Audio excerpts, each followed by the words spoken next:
They were both his younger sisters, yet the older brother only loved the one with white hair, because black hair represented misfortune, even though the little princess had saved his life. In the man's heart, he only acknowledged Lily as his sister. The crown prince looked at the girl who was sorting her luggage with displeasure. His disdainful gaze caused a pang of pain in the little princess's chest. This coldness was just like that night a few days ago. She had anxiously waited for him to wake up, carefully calling him brother. She shivered from the cold, yet she covered her brother with the only blanket. But all she got in return was, "Don't call me brother. The only one who can call me that is my sister, Lily." The little princess's heart felt as if it had been gouged out. The family she longed for regarded her as a stranger. "I'm your sister too," the girl thought despairingly, firmly etching the fact that she couldn't call him brother in her heart. So, when they met again, little Telodi obediently addressed him as Crown Prince. The man didn't notice the change in her address at all. Only the little princess knew how much her heart ached. However, at that moment, Lily suddenly spoke. She smiled and invited her sister to stay for tea. Naive little Telodi thought it was a gesture of familial concern. But as soon as Lily opened her mouth, she mentioned Telodi's long, black hair, her arrogant tone, laced with faint disdain. This made the little princess feel self-conscious. Indeed, compared to Lily, she looked much shabbier.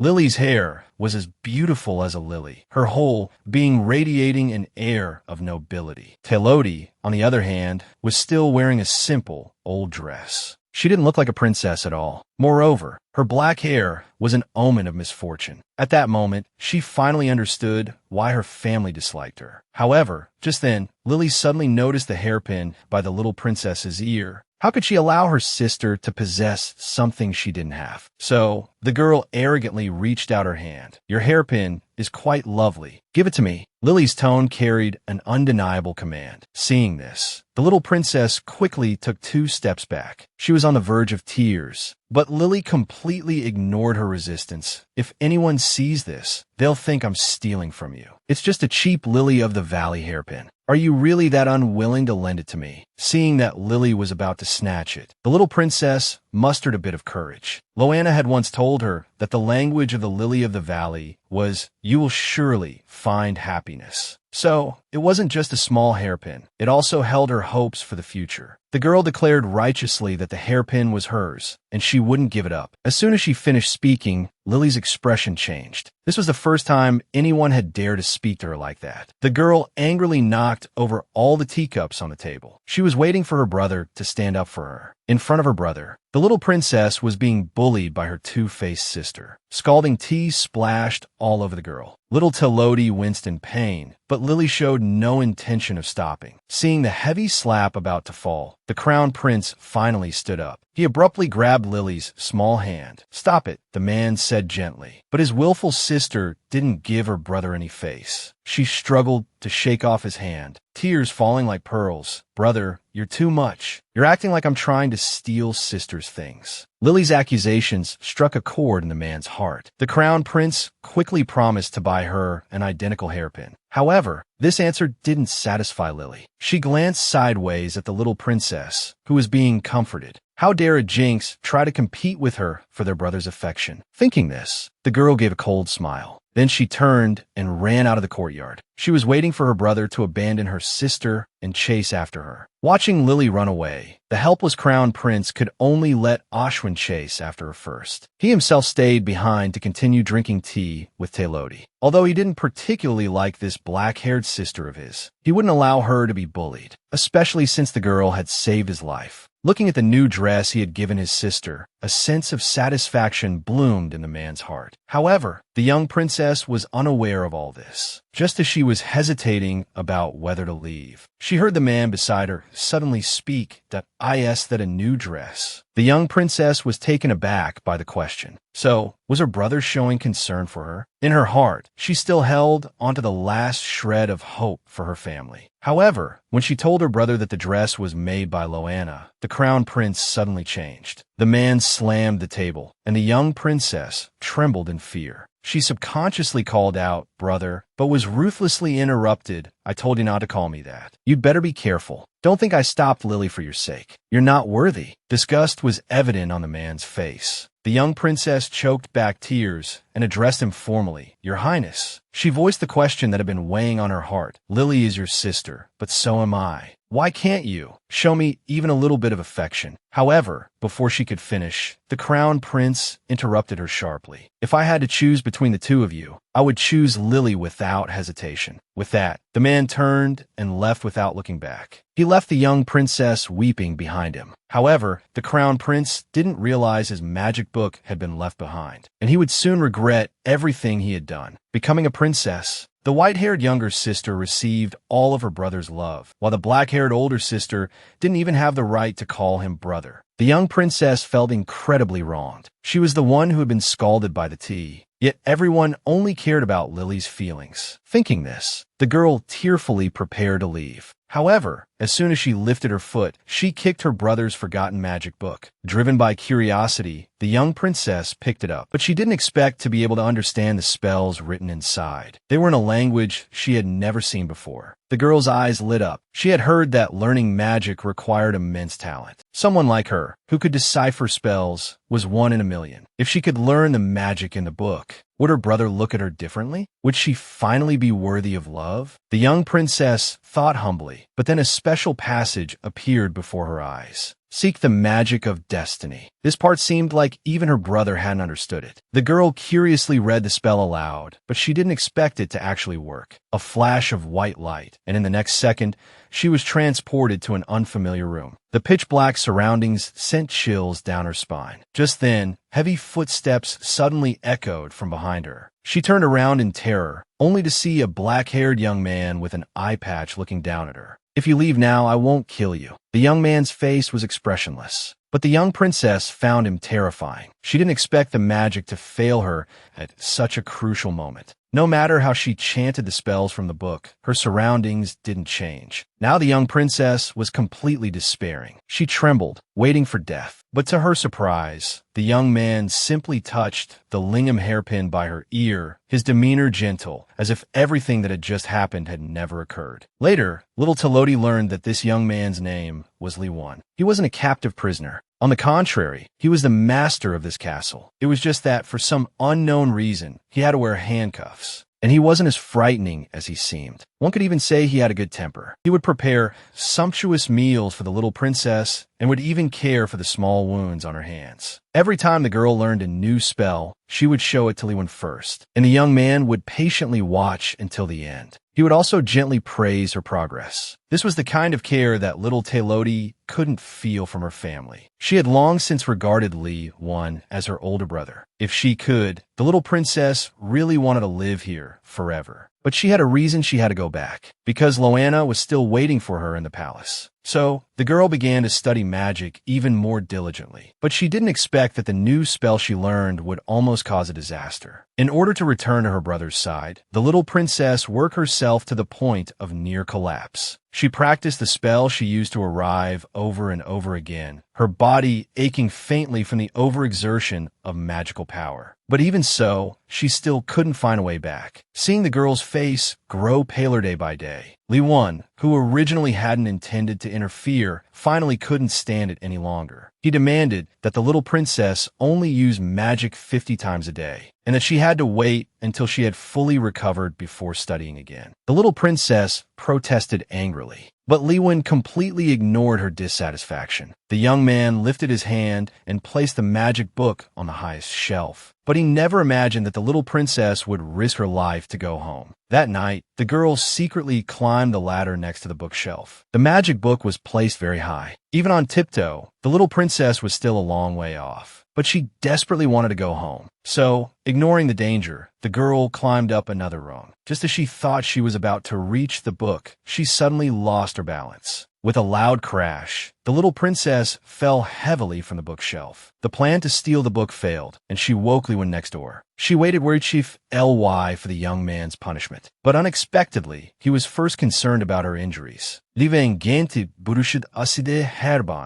moment his fingers touched the wound, the little princess let out a pained whimper. Her pretty face crumpled in pain. Seeing this, the young man's heart clenched. He became even gentler with his touch. He couldn't help but blame himself. If he hadn't hidden the book, the child wouldn't have been injured. However, he still wouldn't compromise on restricting her practice. because the repercussions of magical exhaustion were irreversible and, in severe cases, could even be life-threatening. Over these past days, Lewin had come to regard little Telodi as his own younger sister. As her older brother, how could he bear to see her put herself in danger? In the following days, little Telodi learned magic entirely under Li Wen's guidance. Although the number of practice sessions was limited, with the guidance of an expert, her progress was still very rapid. That day, as usual, the little princess learned a new spell. Excitedly, she prepared to show it to her brother. But just as she uttered the incantation, the bookshelf beside her began to topple towards her uncontrollably. Seeing this, Lewin's heart nearly stopped. He instinctively lunged forward, subconsciously using his back to shield her from the heavy bookshelf. Cold sweat trickled down the young man's face, but he was completely oblivious to the intense pain in his body. He anxiously asked if she was all right. Seeing his sister obediently shake her head, he finally relaxed. Li Wenjia pretended not to be injured, but little Telodi's eyes reddened because of it. She finally had family who doted on her and loved her. Meanwhile, the biased, white-haired brother only now realized his sister was missing. The brother gave all his tenderness to the manipulative sister, while the little princess, who truly cared about him, disappeared without anyone noticing. Thinking back to when little Telodi saved the freezing to Huangzi, she carefully bandaged him. She even covered her brother with her only blanket. After finishing everything, the little girl was covered in dirt. Because she was afraid of being disliked by her brother, the small child curled up on the ground all alone. The cold night wind made the little princess shiver, but her heart was filled with sweetness. She finally wasn't a pitiful child without family. However, just as the little princess fell asleep, the crown prince woke up from his unconsciousness. The wounds on his body had already been properly treated. He then noticed a small bundle curled up beside him. The man subconsciously wanted to pat his sister's head, but he ultimately held back. In the prophecy of the Great Temple, darkness would one day swallow the light, and the only solution was to stay away. The crown prince gave his sister's black hair a complicated look, then turned and left coldly. But he didn't expect to see her again the next day. The little princess was trailing behind a maid. A pleasing smile hung on her reserved little face. This timid appearance inexplicably irritated the crown prince. "Thank you for last night, but I should also thank you for covering me with a ragged blanket out of all the things you could have chosen. Speak, what reward do you want?" The man's arrogant attitude was like he was giving alms. The little princess blinked back tears. How she wanted to tell her brother that the blanket was the best thing she could find. But in the end, the little princess only voiced her wish. She told her brother she wanted some pretty new dresses. Of course, these were all for Loina. She didn't want any for herself. The crown prince hadn't expected his sister's wish to be so simple. So, he not only had dresses made for Loina, but also had a few custom-made for his sister as well, as repayment for her taking care of him that night. This way, he could continue to ignore this sister with a clear conscience. However, the crown prince didn't expect his good deed to be stolen by the maid. So, when he heard his sister say that the dresses were made by Loina, he was furious. He planned to find that maid and confront her. Unexpectedly, he ran into her as soon as he left the small garden. "Do you like the dress I sent you?" Before Loina could respond, the crown prince aggressively questioned her. "Why did you lie?" Loina was so frightened she trembled. Thinking of the grievances the little princess had suffered over the years, she suddenly wasn't afraid anymore. "Your Highness, you are truly a despicable man. You only treat people well when you're happy. When you're unhappy, you simply abandon them. In your eyes, our princess isn't even 1/10,000th as good as Princess Lily. But if that's the case, why give her such insignificant hope? Do you know how painful it is to have one's sincerity repeatedly trampled upon?" Anna's words were like sharp blades piercing the crown prince's heart. Ashamed and enraged, he wanted to retort but couldn't utter a single word. He remembered the tenderness in his sister's eyes when she called him brother, and he also remembered her tearful despair when she was abandoned. Was he really as terrible as Loina said? The more the man thought about it, the more distressed he became. In the end, he fled in embarrassment. Right in front of her brother, the manipulative sister blatantly bullied the little princess. Afterward, she even ran to the emperor and played the victim. The girl looked at the man in the main seat, her eyes red-rimmed. Looking as if she were on the verge of tears, she seemed incredibly wrong. She pathetically explained that she only wanted to look at her sister's hair clip. Unexpectedly, her sister got angry. Lily maintained an innocent demeanor, as if saying, "I don't blame my sister." With just one sentence, she won the favor of everyone present. For a time, the whole palace was filled with rumors that the cursed princess, Telodi, was bullying the radiant princess, Lily. Many people said that Princess Telodi was ill-mannered. Some even said that the divine jade prophecy was about to come true. They claimed that only by executing the little princess could the Star Kingdom be stabilized. It wasn't long before these words reached the second prince's ears. The young man's gaze was indifferent. This was completely different from the timid, meek little girl in his impression. Noah vaguely remembered their first meeting on a winter afternoon. Little Telodi was curled up on the steps. She sadly tugged at her hair, muttering, "It's because I'm so dirty that people hate me." The second prince's gaze was involuntarily drawn to her. Just by looking at her hair, he recognized her. This child was the darkness foretold by the high priest. But as a princess, her clothing was far too shabby. The little princess looked so small and thin, not at all like the dangerous being described in the divine prophecy. Thinking this, the second prince walked towards her against the light. Seeing the girl shivering from the cold, he impulsively took off his cloak. The unexpected warmth brought tears to the little princess's eyes, but the cloak was far too precious. She wanted her brother to take it back quickly. However, the second prince gently shook his head. He thoughtfully adjusted the collar for his sister. "Just consider this a gesture of care from your family." The young man had many such cloaks, but the little princess's expression at that time was as if she had found a treasure. So how could such a well-behaved child do something like steal someone else's things? The second prince decided to find an opportunity to ask his older brother.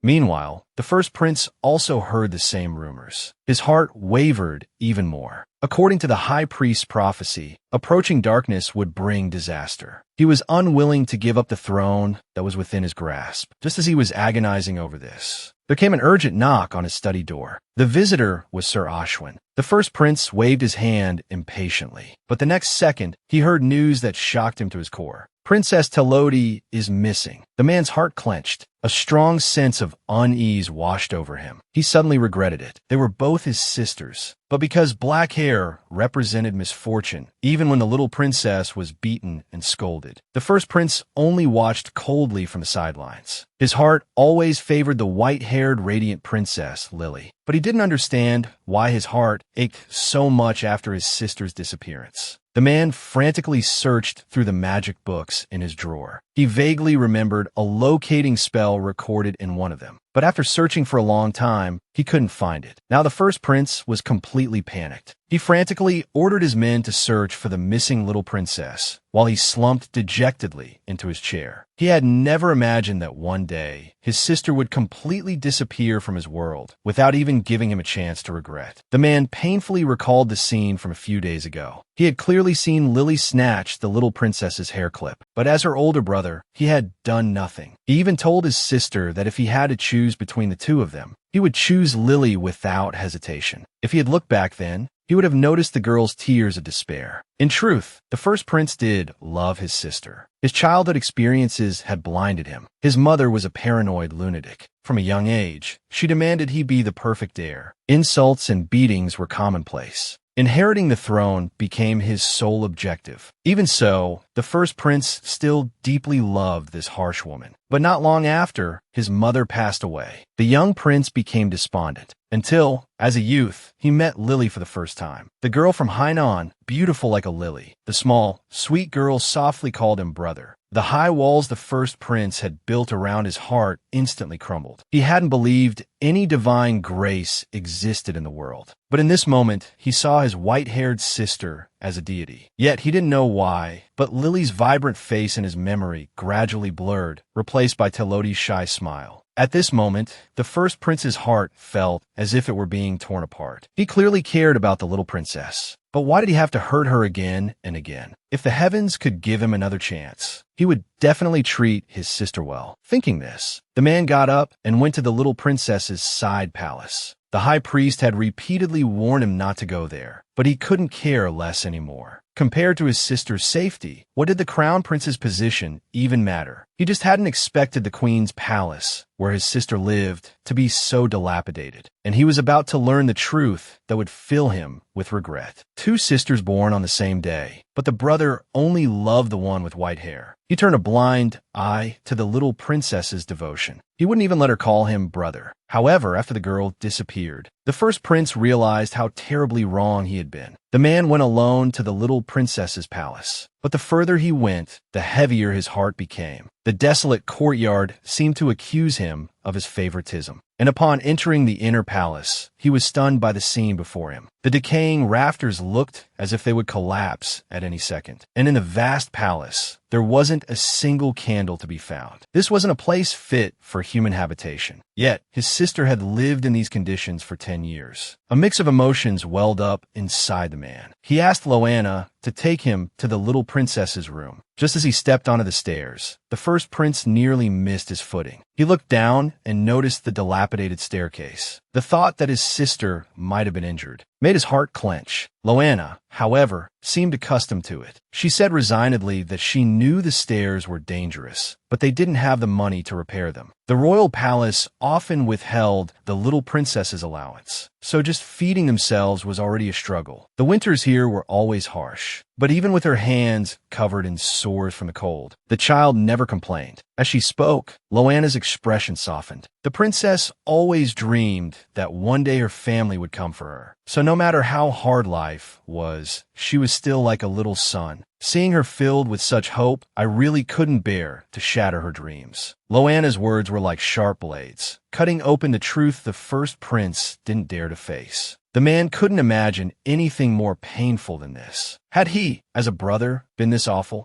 It was him. Time and time again, he had chosen Lily. It was him, pushing his sister further and further away. Just as the first prince was lost in thought, they arrived at the door to the room. Even from afar, the man could smell the disgusting mildew. And after opening the door, the situation inside was even worse. The dark, damp environment wasn't even as good as a scary woodshed, and the wardrobe contained only worn-out, dirty clothes. Seeing this scene, the first prince suddenly realized something. He painfully covered his eyes, letting the tears fall freely. Teilodi had covered him with the cleanest blanket, yet he had used the cruelest words to wound her already broken heart. Thinking of the girl's despairing eyes, the first prince wished he could slap himself. He was the worst brother in the world, just because black hair represented bad luck. Even though Teilodi tried to please him in every way, blinded by prejudice, he still gave all his love to the manipulative princess. And now, standing in Teilodi's room, the first prince finally understood what it felt like to be suffocated by pain. Teilodi had ultimately left him. Yet just then, his gaze inadvertently fell upon the wardrobe. The luxurious style of the cloak clashed sharply with the dilapidated room. The first prince felt like he had grasped at a lifeline. He instinctively thought this garment was related to Teilodi's disappearance. But Loanna told him that it was a gift from the second prince to Teilodi long ago. The girl couldn't bear to wear it, so she kept it neatly folded. She would take it out and hold it whenever she missed her family, but she wouldn't dare hold it for too long. She was afraid of damaging this only gift. Loanna's voice was choked with sobs. She had begged Teilodi to stop caring for her family, saying they weren't worth it. But the girl at that time just shook her head with a sad smile. Her eyes were filled with helplessness. I also wish I didn't care, but it's not something I can control. Hearing Loanna's words, the first prince was already in tears. He felt like a trapped beast, helplessly roaring in the darkness. If heaven gave him another chance, he would definitely use the rest of his life to make up for the neglect of the past 10 years. Unfortunately, all clues had been severed.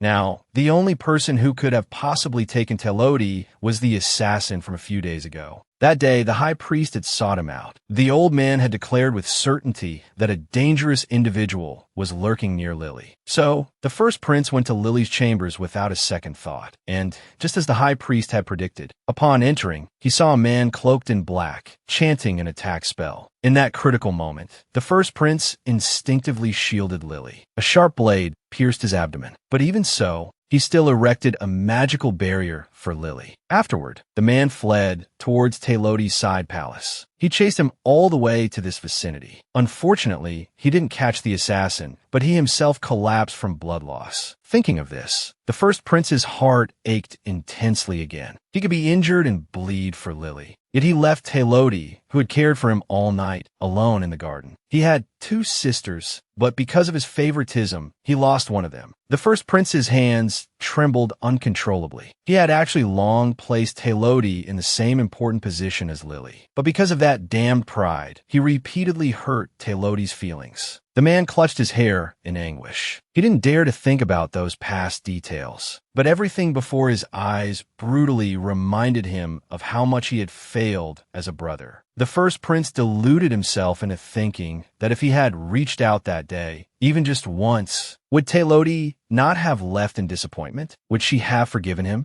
He hadn't failed to see Taylodi's worn-out clothes. He hadn't failed to see her tear-stained cheeks. He had just pretended not to see. The man's fingernails dug into his flesh. But this pain was nothing compared to the ache in his heart. The child had gone hungry taking care of him all night. Yet he had only spared his sister a disdainful glance. He hadn't even let the girl call him brother. Yet the child still carefully clutched the few old clothes they had given her. The first prince couldn't tell if he felt heartache or despair. He turned away silently. His only remaining hope was to find a magic book quickly. Even if his sister wouldn't forgive him when she returned, he had to find her. While the first prince was searching the world for his sister in the distant eastern kingdom, the little princess had already started a sweet life with her new brother. Lewin gave little Taylodi a magical garden filled with blooming linlawn flowers. The shy little flowers hung their heads low, but it was as if they were telling the little princess in the language of flowers to be happy. But this familiar scene was too similar. In an instant, it made the girl's nose tingle. She had envied Lily's lily garden more than once, and had countless times fantasized about her brothers giving her one too. Unfortunately, the dream seemed to have shattered. It turned out she wasn't unworthy of having one. It was just that her family didn't love her. She subconsciously touched the hairpin by her ear, but unexpectedly, this extremely important gift to her was gone. The girl frantically searched everywhere. Liven genti patet herschulde.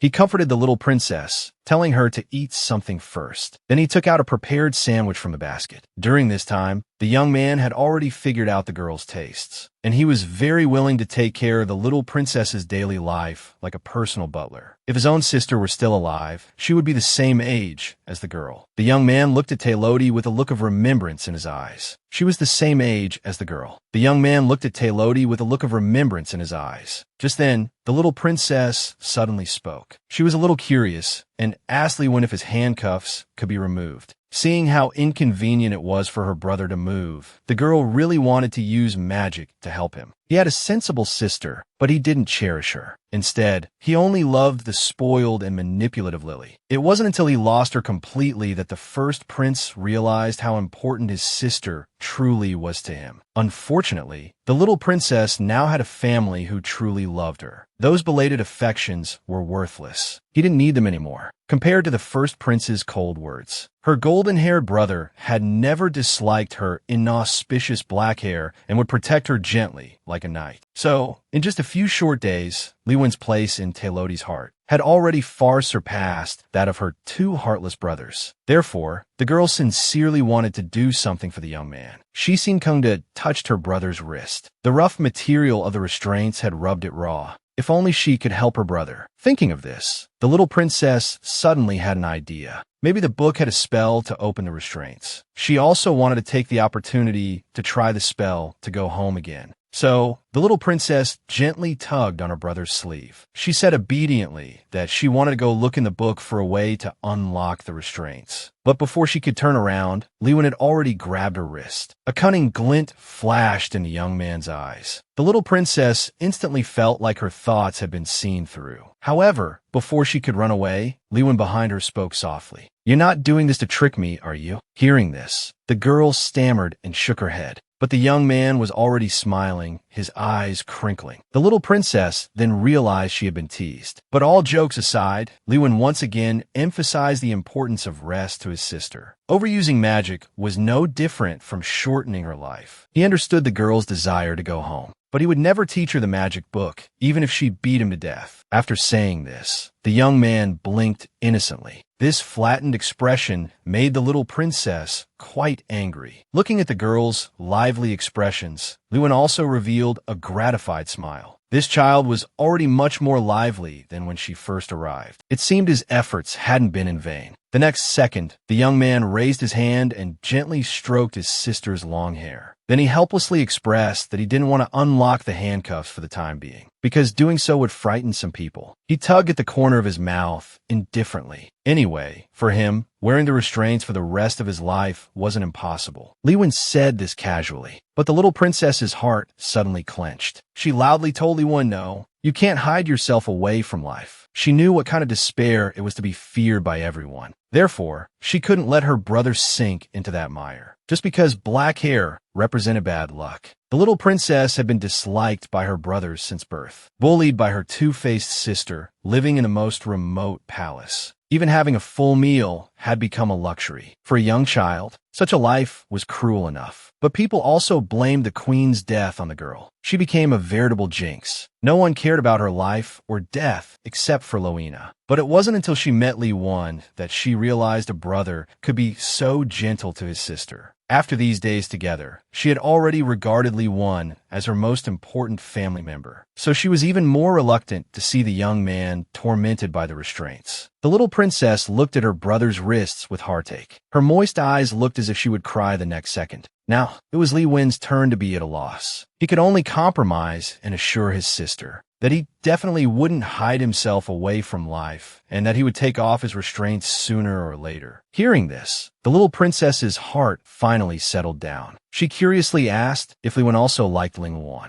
but she saw the young man had already turned around dejectedly. His lips curved into a wry smile. Then he spoke softly. "My previous family liked her." The little princess couldn't hear any emotion in his voice, but she could feel the deep despair within, just like every time she tried to get close to the first prince, knowing that her actions were no different from a moth flying into a flame. But even if she were bruised and battered, she still threw herself at him without hesitation. She could not love her family, just like Loina had taught her. Love doesn't ask for anything in return. For the next few days, the little princess begged to see the magic book every day. Unable to withstand his sister's persistent pleas, Li Wen could only return the magic book to the girl. But the young man didn't expect his sister to find a way back so quickly. It was a sunny afternoon. The little princess was quietly reading in the courtyard. The breeze gently stirred the girl's long hair, but she was reading with exceptional focus because she had found a magical spell. According to the description, as long as she completed the magic circle, she could instantly teleport to the side of someone who missed her. The little princess couldn't wait to try it. She believed Loina must still be thinking of her. And just then, Lewin suddenly appeared, studying hard. A hint of appreciation flashed in the young man's eyes. The little princess playfully replied that she just didn't want to trouble him anymore. She had found a way to go back. After saying that, the girl recited a spell on her own. Under Li Wen's shocked gaze, a strange portal appeared out of thin air. In front of her brother, the little princess was about to leave using magic. She was reluctant to leave Li Wan, this handsome and gentle brother. But ultimately, Loina was the family who had cared for her for 10 years. Thinking of this, the princess cast the spell to go home. However, she didn't expect that Li Wan, who had always been obedient to her, would disregard the danger and hug her. No matter how much the princess struggled, the young man refused to let go. Of course, he had his own reasons for doing so. Teleportation magic is mostly dangerous, and his sister's frail body was even more vulnerable. Under these circumstances, the slightest carelessness could result in her being completely destroyed. So no matter what, Li Wen wouldn't let his sister take the risk. Unfortunately, the princess didn't understand her brother's intentions. She only knew that Loina was still waiting for her. The princess desperately reached for the portal in front of her. However, in the next second, she felt a sharp pain in her chest, as if she had been stabbed hard. In the blink of an eye, the magic portal disappeared. Watching Loina's figure gradually shrink, a deep despair welled up in the princess's heart. If she failed this time, she might never have another chance. Thinking of this, she ignored the objections and cast the spell again. In an instant, patches of grass spread from beneath her feet like melting snow. Both Both she and Lewin were pulled into a beautiful space. There, she saw Loina's phantom standing in front of her, and she was only a little bit away from going home. Thinking of this, the princess trembled and lunged towards the phantom. Lewin shouted from behind her.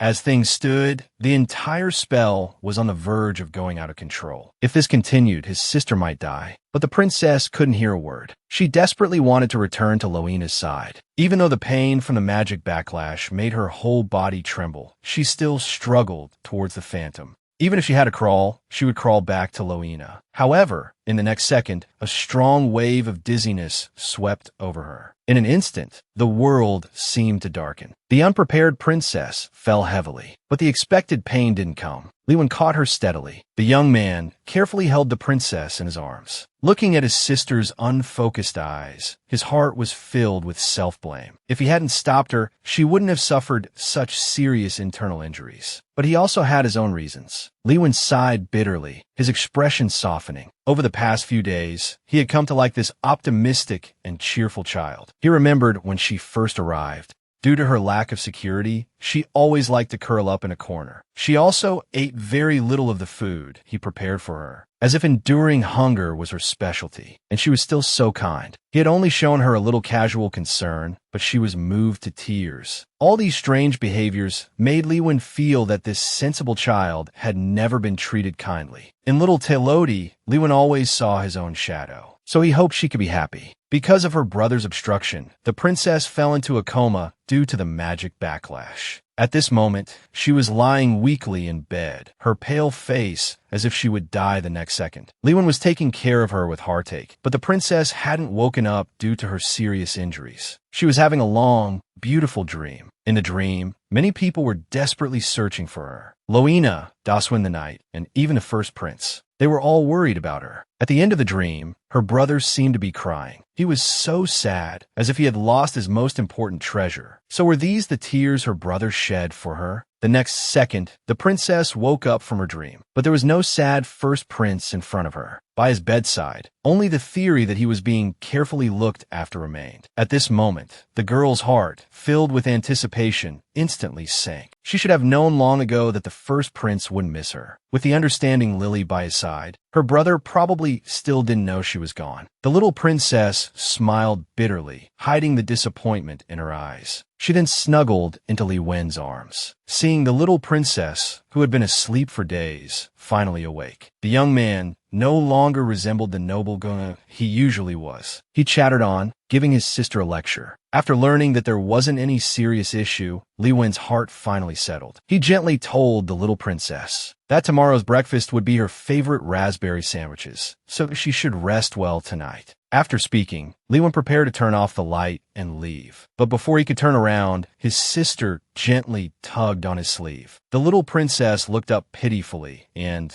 after a long while, she stammered a plea. Could you stay with me a little longer? Before Li Wen could answer, the girl started to cry. She swore she wouldn't be a bother. Even just for a minute was fine. She was afraid of the dark when sleeping alone. After saying this, the little princess realized she had made so many excessive requests. She would probably be disliked. Thinking of this, she quickly apologized to her brother. I'm sorry, I shouldn't have thrown a tantrum. Please don't leave me. By the end, the little princess wasn't even sure what she was saying. She was just afraid that Li Wen would also leave her heartlessly, like the first prince. Just as the girl was lost in thought, the young man had already sat back down by the bed. He slowly began to speak. It's all right even if I stay with you until you fall asleep. But who told you that needing someone to stay with you is throwing a tantrum? Li Wen's voice was filled with a deep concern, but the girl wasn't afraid at all. She even felt that Li Wen, when angry, resembled Loina. It was the kind of emotion that only family who truly cared about her would show. Thinking of this, the little princess suddenly relaxed. So she gently shook her head. No one had told her these things, but only loved children had the right to be capricious. And the unloved one, with just a little fuss, would lose everything. After saying this, the girl bitterly touched her black hair. From the moment she was born, she was destined not to be the favored one. Both were princesses, but her white-haired sister could receive everyone's love. She could cry, she could be willful, but the black-haired little princess had nothing. Even calling someone brother was dependent on the first prince's charity. That's why she was so afraid of being abandoned. The girl tried to please everyone around her, But after a while, she got tired too. She also wanted a safe haven. The girl tugged helplessly at her black hair. Even her own blood relatives couldn't tolerate her, let alone Li Wan, whom she had only known for a few days.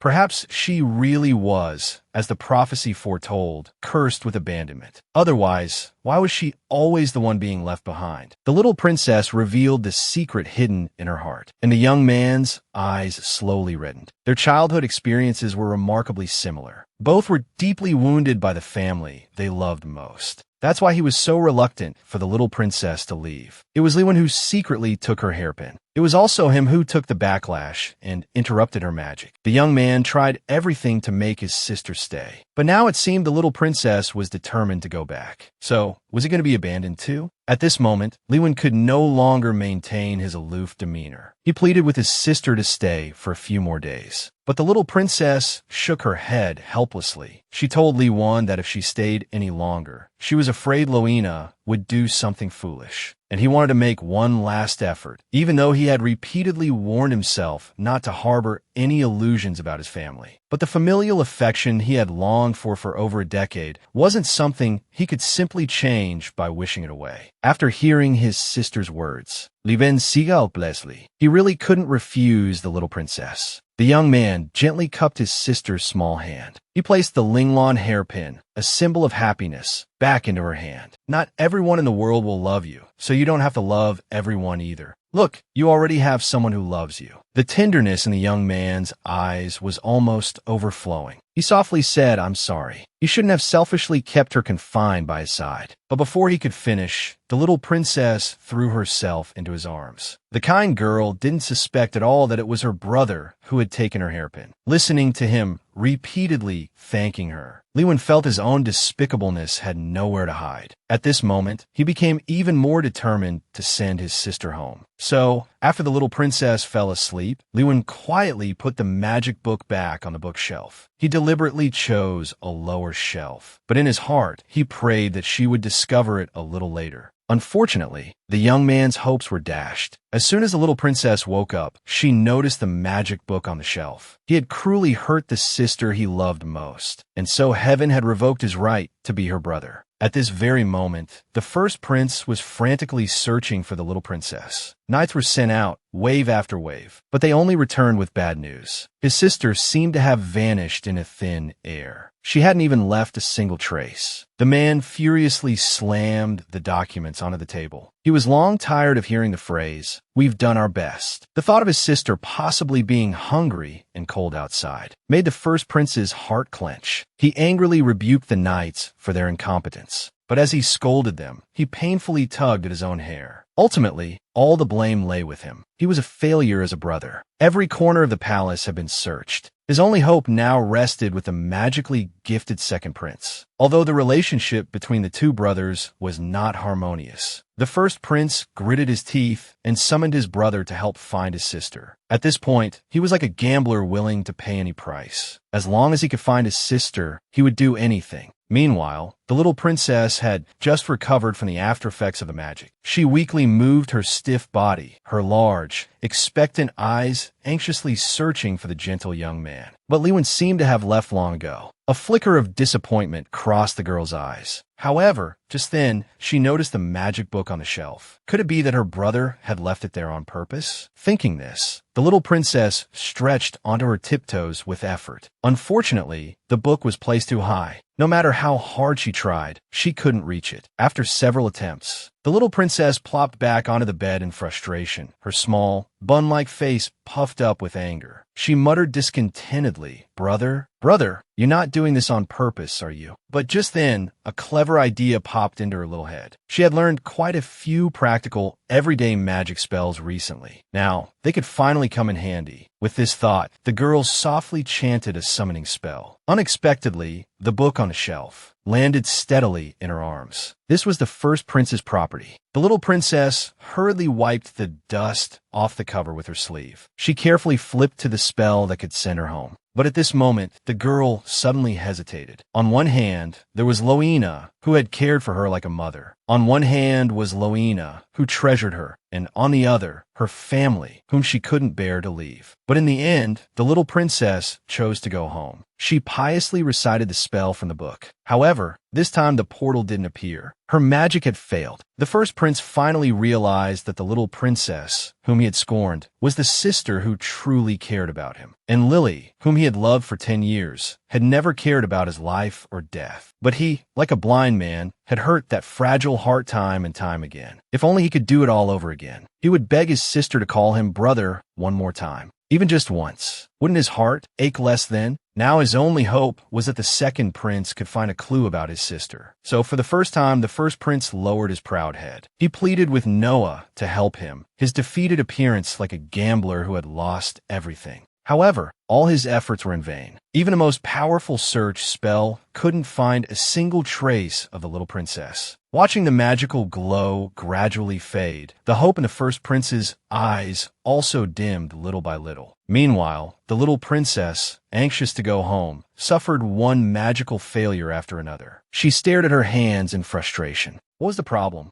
After repeated attempts, she finally found the hidden reason. The summoning spell had used up the little magic she had left. Now, if she wanted to leave, she would just have to lie back in bed and rest. Thinking of this, the little princess couldn't help but sigh. She had prepared herself mentally before deciding to go back. Otherwise, she really wouldn't feel comfortable leaving Liwen alone. She always felt that beneath the young man's strong exterior was a broken heart. It was a pity that she had to go back now. The little princess decided to go home, let everyone know she was safe, and then find a chance to return. After all, in her heart, she already considered Liwen her brother. Liwen didn't know any of this. He had already made up his mind to let her go. Even though he was reluctant to part with the little princess, he couldn't, like a villain, keep her imprisoned by his side forever. To love someone is to support their happiness. And what Liwen had to do was help the little princess achieve all her wishes. As he thought about this, the young man's eyes ached, but he still forced himself to keep smiling. That child should be back with her family now. He hoped she would remember her own worth. Some people don't deserve to be loved. You have to love yourself before you can love others. Thinking of this, Liwen looked at his choker. It was time for him to let go of the past and face his own life. It turned out that the gentle and powerful hero also had a painful past. That's why he wore the choker, to close off his heart. As a child, Liwen also had a happy family. His father was the most prosperous lord in the empire, and as his heir, he showed amazing magical talent from a young age. The people loved this powerful and well-behaved child, so they nicknamed him the Ace of the Fulman region. Pride blinded the young man's eyes, and tragedy brewed silently in the shadows. At this time, Liwen was dizzy with praise. He began to experiment with all kinds of competitive magic. However, during a careless mistake, an out-of-control spell severely broke his younger brother's legs. Even though his parents didn't blame him after the incident, the seeds of guilt took root and sprouted in the young man's heart. He chose to run away rather than apologize, because he was afraid that this evil power would hurt his beloved family again. Liwen stubbornly shut himself off. He thought that by staying away, no more accidents would happen. If things had ended there, they would still be a happy family of 4. However, for some unknown reason, rumors of annihilation magic began to spread among the people and eventually reached the emperor's ears. The crazed emperor, wanting to obtain this evil power, summoned the Fulman father and son. On their way there, Liwen's father repeatedly warned him not to admit to anything, no matter what happened. But upon arriving at the palace, things unfolded far beyond his expectations. As soon as they stepped on the red carpet, they were surrounded by fully armed guards. And what surprised him even more was that his mother and younger brother were also there. At this point, Liwen clearly understood. This was a trap specifically set for him. In the next moment, the emperor crouched down in front of Liwen. I have something I want to confirm. I heard that Fulman's ace can use annihilation magic, like a feather, yet more sinister than a demon's curse. The young man kept his head down and didn't answer. It wasn't that he didn't want to admit it, but if he did, his father would be charged with the crime of using magic. But Liwen ultimately underestimated the ugliness of human nature. Before he could react,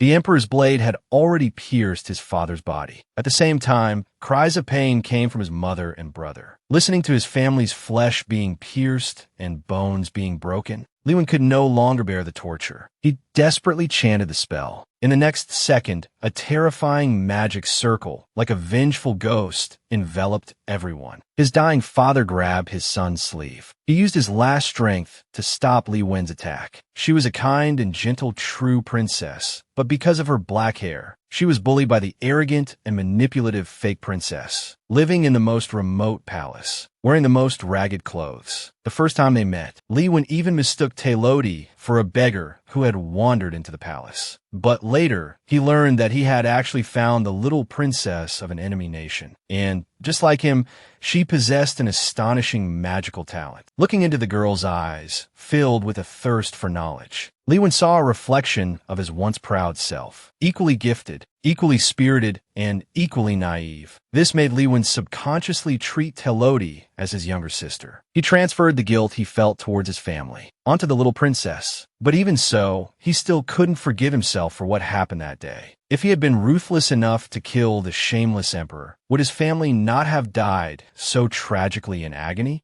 But there are no second chances in this world. Stopped by his father, Li Wen abandoned his attack. But his mercy was met with even more brutal torture from the emperor. In the end, kindness lost to malice. Watching his loved ones fall one by one in pools of blood, tears streamed down the young man's face. But no matter how desperately he apologized, his deceased family could no longer hear him. However, this wasn't the end. After committing such atrocities, the despicable royal family framed Li Wen for the duke's death. Overnight, the once spirited young man lost everything. He went from being the praised ace of foemen to a reviled madman. This was what it felt like to fall from heaven to hell. Not yet 12 years old, Li Wen was forced to wear hundreds of pounds of shackles and imprisoned in a dark, sunless basement. And 3 years passed in a flash. Every day and night of those 3 years, he tossed and turned, plagued by nightmares of guilt, until he met little Taelodi, this innocent and kind girl. She stumbled into his life. Like a warm little sun, she gradually healed the scars in his heart. Li Wen truly treated the little princess as his younger sister. How could he bear to let his beloved sister leave his side? But since the girl had a reason, she had to go back. This time, he would go find her. Thinking of this, the young man gently curled his lips. They would definitely meet again. Meanwhile, the little princess had rested enough. She chanted the spell to go home again. A surging wave of energy instantly swelled from beneath her feet. In the next second, the girl was teleported to an unfamiliar room. She looked around vigilantly, but didn't see Loina. However, on the bed, a strange white-haired man sat up. Just because of her black hair, she was treated as an imposter. Even though she was the true princess with the purest bloodline, she was not as good as an illegitimate daughter of unknown origin. As the older sister, she had to give in to whatever her younger sister wanted. But even so, she still wanted to try again, even just once. She also wanted to taste what it felt like to be loved by her family. So, the little princess chanted the spell to go home. As long as someone was thinking of her at this moment, she could be teleported to that person's side. However, the girl never expected to be teleported to an unfamiliar room. The magnificent decorations showed the noble status of the owner. The little princess's heart leaped to her throat. She mistakenly thought her magic had failed again. So she prepared to sneak away before the owner of the room woke up. However, at that moment, the person on the bed suddenly sat up. He pleaded painfully with the girl not to leave. His affectionate eyes seemed to be looking at someone else through her. The little princess was stunned. The familiar white hair and green eyes. Even though they had never met, she knew the person on the bed was her father. In an instant, all her grievances welled up in her chest. She hadn't expected that the person who missed her the most was her indifferent father. However, in the next second, the emperor's words were like cold water, dousing the little princess's heart. The man was calling her mother's name. It turned out she had been ridiculously presumptuous. It seemed her parents must have had a very good relationship. That's why her father hated her, the one who caused her mother's death. Thinking of this, the little princess just wanted to escape from the man's side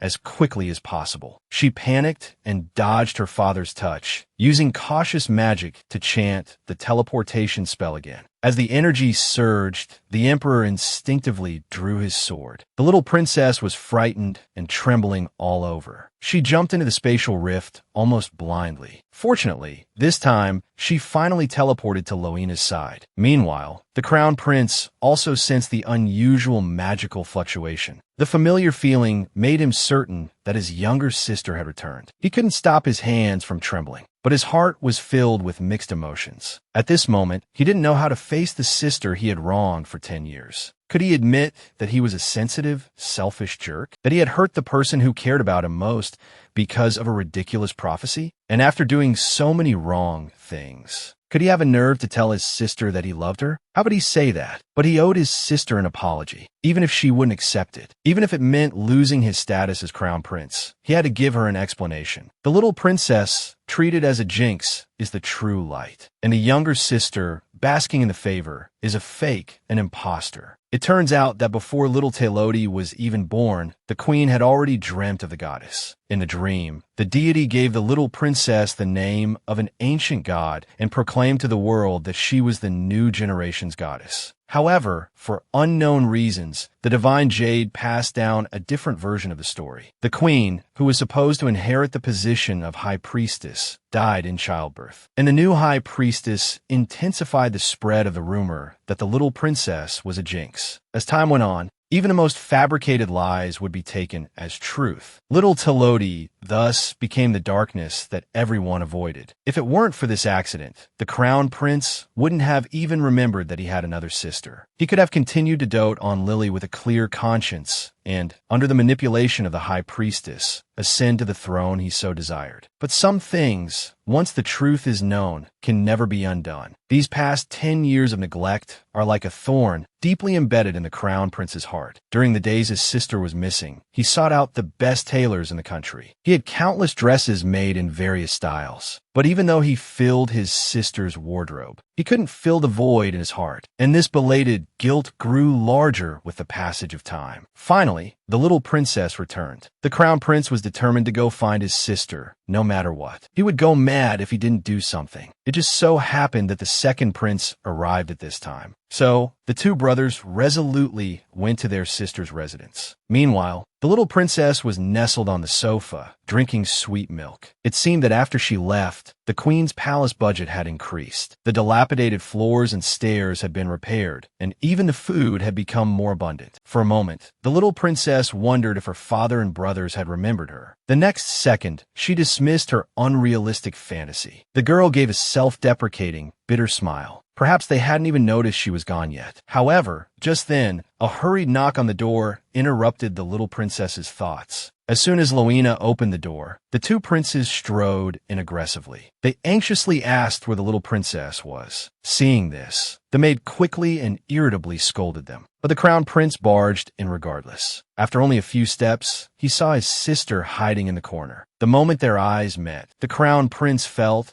as if he had fallen into an icy abyss. The child wasn't wearing any of the new clothes he had sent. Her dirty cuffs seemed to silently accuse her past. So, his sister still wouldn't forgive him? Facing the sister he had neglected for 10 years, the brother still deluded himself into thinking he could obtain her forgiveness. He thought that by sending beautiful clothes and repairing the dilapidated house, his relationship with the little princess could return to how it was before. But some things, once broken, can never be mended. Just like the way his sister looked at him, from expectation to disappointment, until finally, all the light faded from her eyes. The child would rather wear faded, washed-out old clothes than touch the new dresses he had carefully chosen. At this moment, the crown prince truly tasted the bitterness of loss. Yet, even so, he still refused to give up. The man offered to come inside and sit down. Having said that, he ignored the maid's objections and barged in. Loina bit her lip in frustration, and the little princess could only reluctantly follow behind. Soon, 4 or 5 large men were crammed into the small drawing room. As soon as the little girl sat down, the two princes eagerly stated their intentions. The first prince anxiously inquired where Telodi had been after her disappearance. The second prince also anxiously added that they had searched tirelessly for her all this time. Both their voices trembled with concern, as if they truly missed their rediscovered sister. The fervor in their eyes seemed genuine, yet Teloti uneasily averted her gaze. The scene of her brothers coming to find her was something she wouldn't have dared to dream of. Before, she would have been so happy she couldn't sleep. But now, her heart held only a deathly stillness. Just as Lewin had told her, some people don't deserve to be loved. She had tried so hard, hoping her family would look back at her, even just once. Even a tenth of the affection they showed Lily would have been something she'd cherish and never let go of. But now, she knew who her true family was, the ones worth her devotion. With this thought, Teloti looked directly into her brother's eyes. The first prince was startled by the resolute and indifferent look. The way his sister looked at him had completely changed. Gone were the expectation and tenderness, replaced by coldness and calm. In this moment, the first prince felt an unprecedented panic. He regretted not cherishing the child who would be content with a simple pat on the head. He remembered the sister who, even when shivering with cold, would give him her blanket. Thinking of this, the first prince wanted to say something more. But then he saw blood trickling from the corner of Loina's mouth. Teloti immediately rushed over to her without hesitation. Once his sister had cared for him this way too. Sadly, it would never be the same again. The first prince, who had cruelly hurt his sister, finally felt remorse. But now, Teloti wouldn't even call him brother. Loina had only bitten her lip, but Teloti was heartbroken, almost to tears. Yet, facing her own brothers, she was as cold as a stranger. In that instant, the first prince felt a stabbing pain in his heart. But it was all their own fault. Once, this focused and fervent affection had belonged to him. His sweet sister would warm him on cold winter nights. She would use her small hands to heal his wounds. Even after being cruelly hurt, she would still earnestly call him brother. But he had ruined everything. He couldn't bear to remember the horrible things he had said. He was the one who forbade her from calling him brother.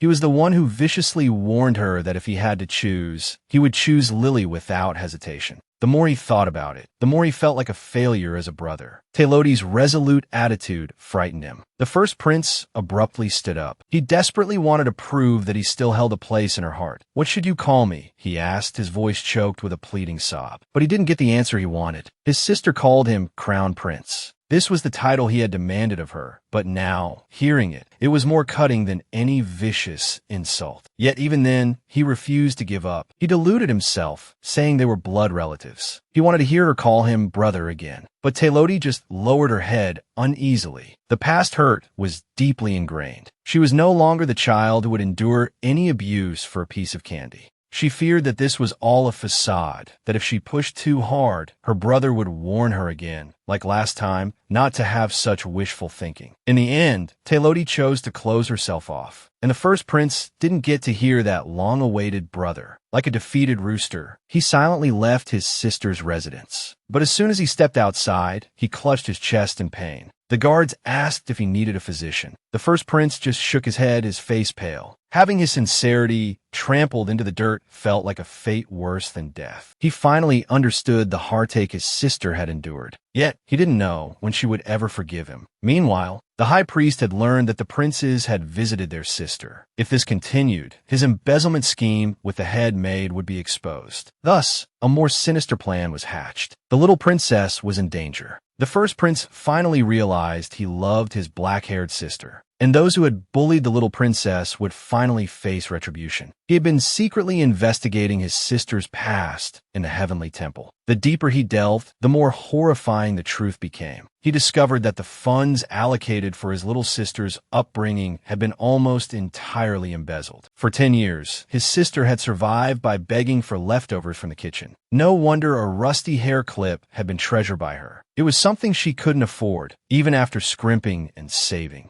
Guilt flooded the first prince's heart. If only he had noticed the discrepancies in the accounts sooner. If only he had known about his sister's plight earlier, perhaps he would have a chance to be forgiven. This belated regret came too late. All he could do now was help his sister find the culprits. Meanwhile, the headmaid rushed to the high priest's temple. She tried to maintain her composure, but her trembling hands betrayed her. It was true that she had embezzled the little princess's funds, but she had done so under the high priest's direction. She thought it had all gone unnoticed, but she hadn't expected the princes to suddenly take an interest in the unfavored Jinx. The head maid was panicked. That's why she had lowered herself to beg for help at the temple. Unfortunately for her, the high priest had no intention of helping. The greedy woman was merely a tool used to mistreat the little princess. Now that the embezzlement was exposed, a scapegoat was needed, and he had more important matters to attend to. The annual sacred ritual was approaching. He needed to bolster public support for Princess Lily. As long as the people believed the black-haired Telodi was a symbol of disaster, she would never have a chance to rise again. A sinister smile spread across the high priest's face. You walked right into my trap. His hand stroked the rows of forbidden black magic books on the shelf. An even more insane plan was born. He had used this same scheme years ago to steal Telodi's identity, replacing the true princess, a symbol of light, with a false one created through alchemy. It will certainly succeed again. The dim light cast shadows on the high priest's face. The little princess was in danger. For 10 years, he had ignored his sister, but now he was desperately trying to make amends. Unfortunately, the little princess was no longer willing to open her heart to her brothers. She coldly rejected their concern, refusing even to speak about what had happened during her disappearance. The child who had yearned for love with all her might was tired. Now, she wanted nothing to do with her brothers. However, the little princess forgot that someone else was also thinking about her. At that moment, in the emperor's council chamber, the man on the throne frowned. He had been unsettled since seeing his daughter that night. She had used long-lost spatial magic, and he couldn't forget her star-like, luminous eyes. She looks just like her mother. But the more it was like this, the more he couldn't accept his daughter's existence. It was the empress who first betrayed their love, so it was understandable that he ignored the child. The emperor stubbornly suppressed his guilt towards his daughter and coldly questioned the first prince before him, asking why he disobeyed his orders and secretly visited the empress's palace. Seeing his father's sudden anger, the first prince didn't want to defend himself. The image of his little sister caring for him flashed through his mind. That kind child shouldn't be treated as a harbinger of darkness, scorned by everyone. She should be a princess cherished and protected. Thinking of this, the first prince stood up to his father for the first time in his life. He told the emperor that his sister wasn't some ominous star of disaster. She was just an ordinary child. However, at this moment, the man on the throne suddenly laughed. From the very beginning, he hadn't believed in the prophecy of a child of disaster. Even when the Grand Temple foretold the birth of a child of misfortune, he ordered the demolition of the temple of the Jingzhoucheng in the empire. But how could a child who could use teleportation magic be ordinary? Now it was the first prince's turn to be stunned. His sister used spatial magic? That meant that she really had left during those days she was missing. Then why didn't she tell him? Instantly, a strong sense of unease welled up in the first prince's heart. His sister didn't trust him, or rather, she no longer considered him her brother. At this moment, the man smiled bitterly. Wasn't this all his own fault? He only just learned that his sister could use magic. How could he have the nerve to ask for her forgiveness? Thinking of this, the first prince recounted everything he had seen and heard these past few days to the emperor, including the dilapidated state of the empress's palace. This completely enraged the emperor, and at the same time, his heart was filled with endless regret. No matter how much he blamed her, she was still his daughter. He immediately ordered someone to bring the little princess to him. The emperor had always assumed the little princess was living well. That's why he felt at ease favoring his other daughter. He even poured all the guilt he felt towards the little princess, Telodi, onto Lily, because in his eyes, money could make up for the lack of paternal love. But he didn't know what an unfavored child would face in the palace. No one wanted to take care of a neglected princess, especially one who was considered a harbinger of misfortune. So, the assigned maids were changed again and again, until finally, only Loina remained. And the head maid took the opportunity to steal the little princess's upbringing funds. Thus, this child, who should have lived a life free from worry, lived a life worse than a beggar's. And this went on for 10 years. 10 years, enough to erode a child's longing for family. And by the time the emperor learned the truth, it was already too late. Now, the little princess only felt strangeness and fear towards her father. So when the knight handed her the emperor's invitation, the girl's face instantly turned pale. She vaguely remembered that night, her father drawing the sword from his waist. So was this to punish her for trespassing into the palace that night, or to viciously humiliate her like her brother did? and taunt her with cruel words, saying she would never be as good as Lily. At this moment, the little princess trembled. Even though she had prepared herself for not being loved, she still didn't want to face such cruel hurt. So, the little princess stammered, searching for an excuse to refuse. Seeing this, Loena's heart ached terribly. Her little princess seemed terrified of the outside world. But then again, some people didn't deserve to be called family. Even if they regretted their actions and apologized, they didn't deserve forgiveness. Unfortunately, the emperor's invitation was something they couldn't refuse. However, at this moment,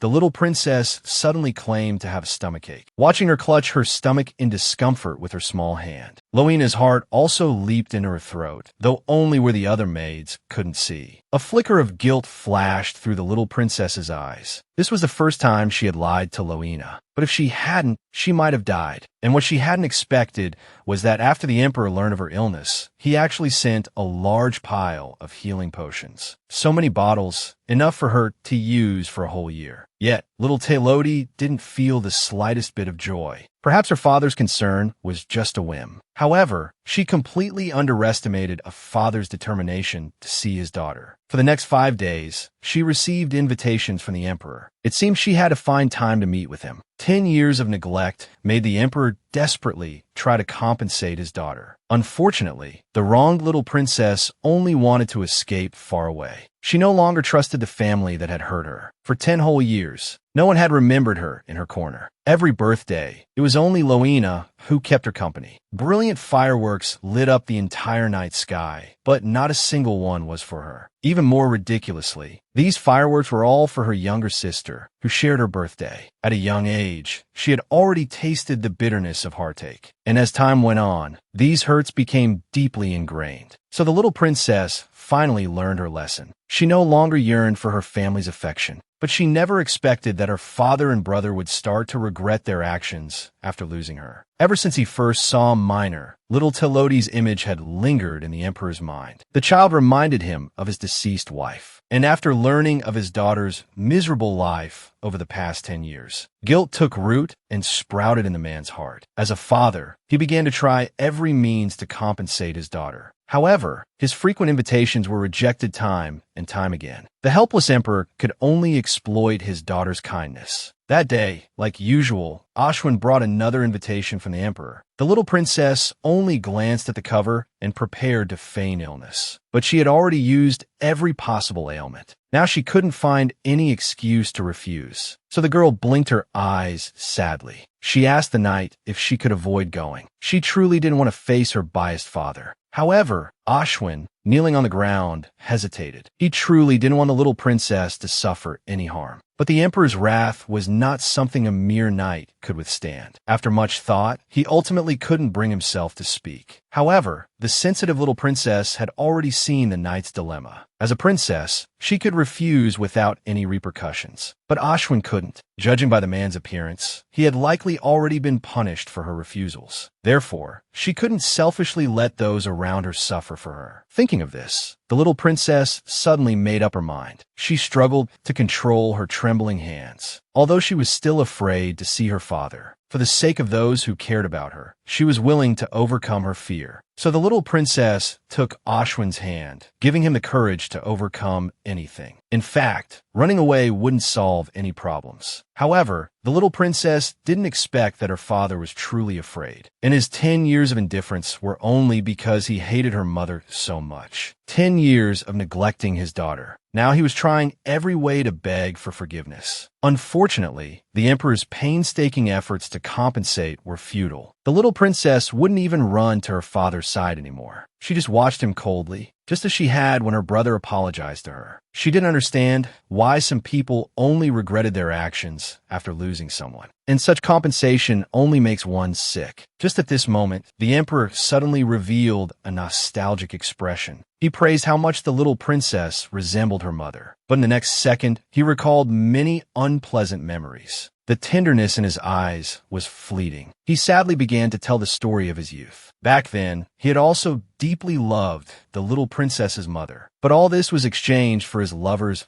heartless betrayal. It was then that the emperor realized his wife only wanted a descendant, and those sworn oaths of eternal love were all fake. So, after his daughter was born, he vented his hatred for his wife on the child. This was the reason he didn't want to see the little princess. He didn't want to face the culprit who ruined his love. Having said that, the man looked at the little princess with pleading eyes. He hoped to obtain his daughter's forgiveness. However, a sarcastic sneer appeared on the girl's face. So this was the truth of his abandonment. But what did it have to do with him? He could understand his father's heartbreak when he was deceived, but he couldn't pretend to be magnanimous and offer forgiveness. And just then, the appearance of a guard interrupted their conversation. It turned out that the annual aristocratic meeting was about to begin. The emperor had no choice but to reluctantly prepare to leave. Before leaving, he cautiously asked his daughter if she still resented him. The little princess shook her head self-deprecatingly. It wasn't that she pitied her father's tragic love story, but that her battered heart no longer held any yearning for love. She already knew who was worth her devotion, her family. So, whether her father cared or ignored her, she didn't care anymore. And in the following days, the emperor began to compensate his daughter even more desperately. From his son's mouth, he learned about the hardships Telodi had endured all these years. In an instant, the guilt in his heart transformed into rage. He began a thorough investigation into the matter. But as the investigation deepened, his heart also ached, not only because of his daughter's miserable life, but also because this matter involved the truth of the empress's betrayal years ago. It turned out that everything was a misunderstanding, and he had personally caused the death of the wife who deeply loved him and almost caused his daughter to lose her life as well. The emperor finally began to investigate the truth of what happened back then, and the fake princess's identity was about to be exposed. It turned out that Lily's birth mother was a prostitute the high priest had found temporarily, and this woman had no ability to bear children. He took advantage of the emperor's vulnerability while he was heartbroken, leading the emperor to believe that Lily was his biological daughter. The man firmly believed this and kept her by his side, raising her. But the emperor never imagined that this child, who resembled him by 80%, wasn't even human. And this secret was about to be completely revealed at the upcoming sacred ceremony the high priest originally intended. To use the ceremony to solidify Lily's reputation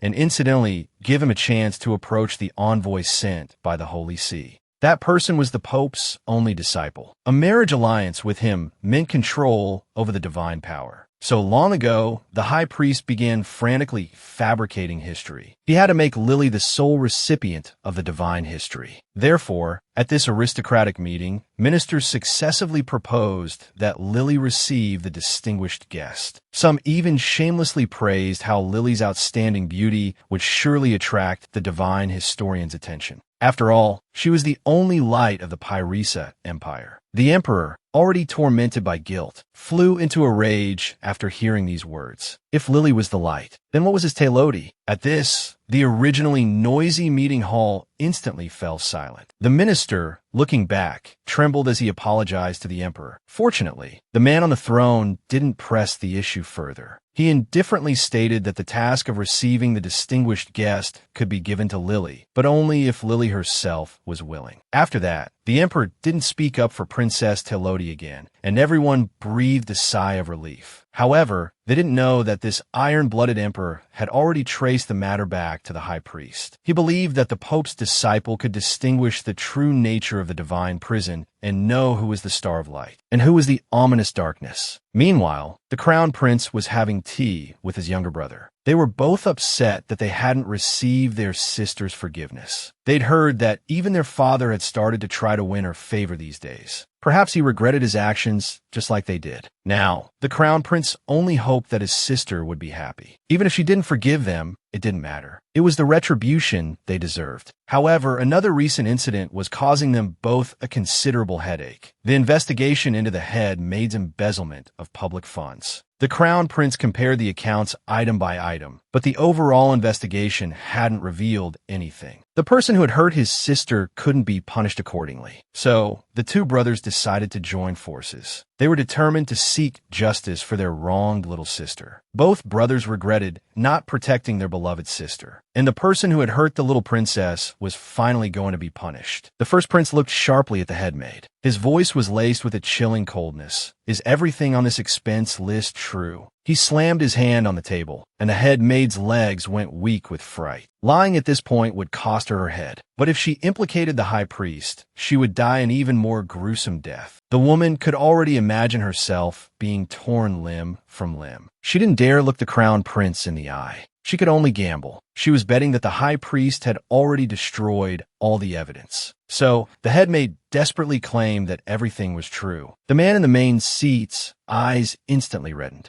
His hands nearly crushed the materials on the table, but he had to maintain his composure on the surface. The man forced a saintly smile. He stiffly praised the woman for her diligence and dedication. He had no evidence now, but that didn't mean he would let these people who had hurt his sister go. He would avenge the wrongs Taylodi had suffered. He would take revenge on these people 1,000-fold, 10,000-fold. At this moment, the man suppressed the rage in his heart. He admonished the woman in a tone that was both comforting and warning. Serving the royal family is both the greatest honor and a precarious position. Don't do anything you shouldn't. With that, the first prince was about to let the woman leave. However, just then, the second prince's teacup suddenly shattered. The young man's hand was cut and bleeding profusely, but he seemed to feel no pain. His icy gaze was fixed on the headmaid, his terrifying appearance resembling a demon from hell. A chill ran down the woman's spine. She knew this was a warning from the second prince, and he had clearly crushed that teacup himself. The headmaid fled like a rat scurrying across the street. Leaning against the door, she gasped for breath. It was all because of that damned, ill-omened princess. Just because her life had taken a downer and she actually had the nerve to complain to the two princes. He should have strangled that little star to death back then. It seemed he needed to contact the high priest and discuss their next plan. He had no idea that his crimes had already been exposed and countless horrific punishments awaited him. In the following days, the two princes continued their path of apology. But these acts of ingratiation, both were ruthlessly rejected by their younger sister. Both thought that as long as they persisted in their efforts, they would definitely win back the little princess's heart. But an incident that happened later completely severed the possibility of reconciliation between the siblings. This time, it was the remorseful first prince did everything he could to compensate his sister, but found that she already had family she could rely on. The little princess no longer needed him, her terrible older brother. This realization made the first prince extremely aonao. If only he had understood his own heart sooner, would his sister not have distanced herself from him?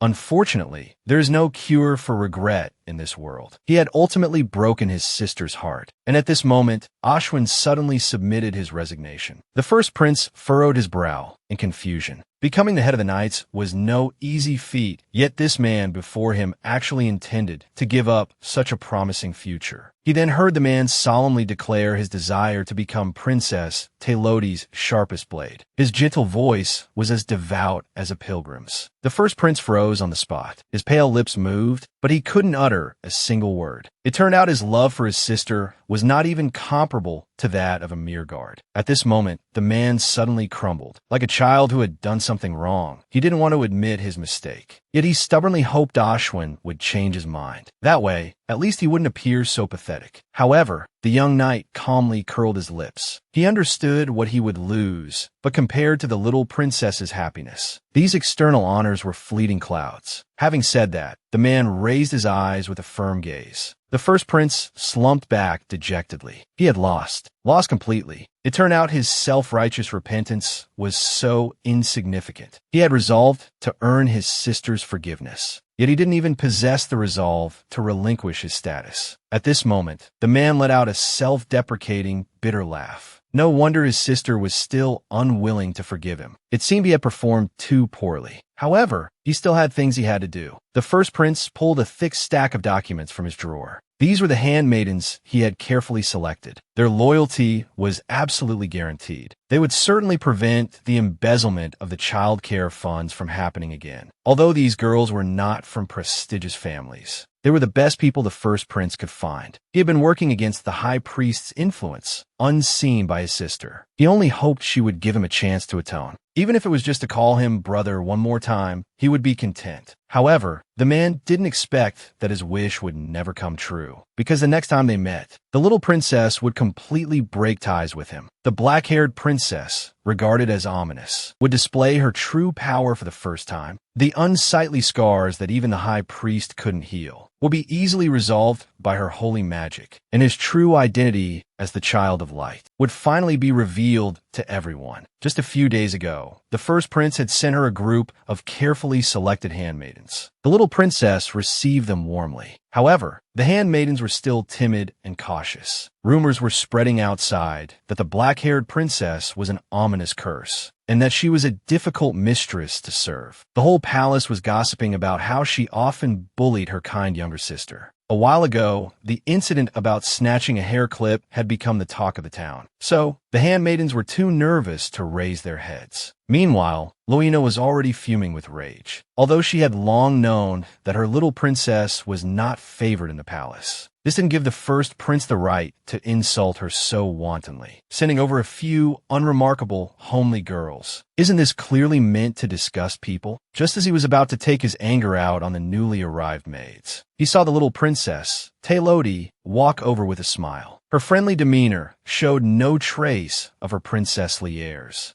In no time, she was getting along famously with the new maids. Everyone was surprised that Princess Taylodi was different from what the rumors said, and their subsequent interactions further overturned their perceptions. The well-behaved little princess would often help them with chores within her capabilities. Her mature and understanding manner made people's hearts ache for her. Having only been there for a few days, the girl had already won everyone's favor. However, one thing troubled the little princess immensely. It was the burns on the twin sisters' faces. She had brought the most effective scar removal ointment, but it couldn't erase the ugly scars on their faces. According to the sisters, even the high priest's holy water had no effect on them. Only the legendary healing magic had the potential to completely remove them. Unfortunately, this miraculous spell had been completely lost for 1,000 years. As they spoke, the sisters revealed expressions of despair. The little princess bit her lip in distress. She didn't know whether she should help these poor sisters. She had promised Loina that she wouldn't reveal the fact that she knew magic. However, in the end, the kindness in her heart prevailed. The little princess returned to her room and began to decipher the gray spells. The complex text made the little princess extremely tired, but she persevered and gritted her teeth. Fortunately, her efforts were not in vain. She finally found the magic that could heal the twin sisters. So, on a dark and windy night, the little princess invited the two sisters to a secluded garden. At first, the younger sister protested in disbelief, but when the girl in white was enveloped in holy light, both she and her sister were stunned. For a moment, she thought she had seen an angel descend, and in the next second, the uneven scars miraculously disappeared. The sisters looked at each other in disbelief. Their tear-filled eyes were full of gratitude for Princess Taylodi. However, no one noticed a richly dressed young man standing in the corner, and he was murmuring, "This is the true light." In front of her brother, Lily revealed her wicked side. She arrogantly believed that she was the embodiment of light, unaware that her identity as a child of darkness was about to be exposed. These days, Taylodi had been busy rejecting her brother's apologies, while Lily was preparing for the sacred festival in a few days. She put on a spotless white dress. Her feigned innocence made her look like an angel who had fallen into the mortal world. She desperately wanted to use her beauty to get close to the envoy from the Holy Kingdom, but the heavens seemed unwilling to cooperate. The pouring rain had not stopped since early morning. Lily stared at the terrible weather with displeasure, while the maid beside her hurriedly offered an explanation. She praised the soon-to-arrive Holy Prince as a perfect match, 1 in 10,000. And if he were with the princess, they would surely be a match made in heaven. Even the heavens were extremely reluctant to let them meet. Hearing this, Lily immediately raised her chin proudly. After all, in the entire Pyretha Empire, no one was more suitable to represent them than her, especially her dark-haired sister. Her shabby appearance didn't even deserve the title of imperial princess. Unlike her, with her unparalleled beauty and noble status, only the sole heir of the Holy Kingdom was worthy of becoming her husband. The more Lily thought about it, the more excited she became. Her expression, illuminated by the lightning, became even more fervent. She would first take the Holy Prince to visit the lily garden her brother had given her. After all, nothing was more sacred than something eternally unchanging. Meanwhile, the Holy Prince had already stepped out of his carriage. From the moment he entered the palace, he had sensed an air of corruption. The connection to the rumored mystery of darkness devouring light made it hard for him not to think of the dark child who brought disaster. A faint unease rose in the young man's heart, but he continued towards the lily garden where Lily was.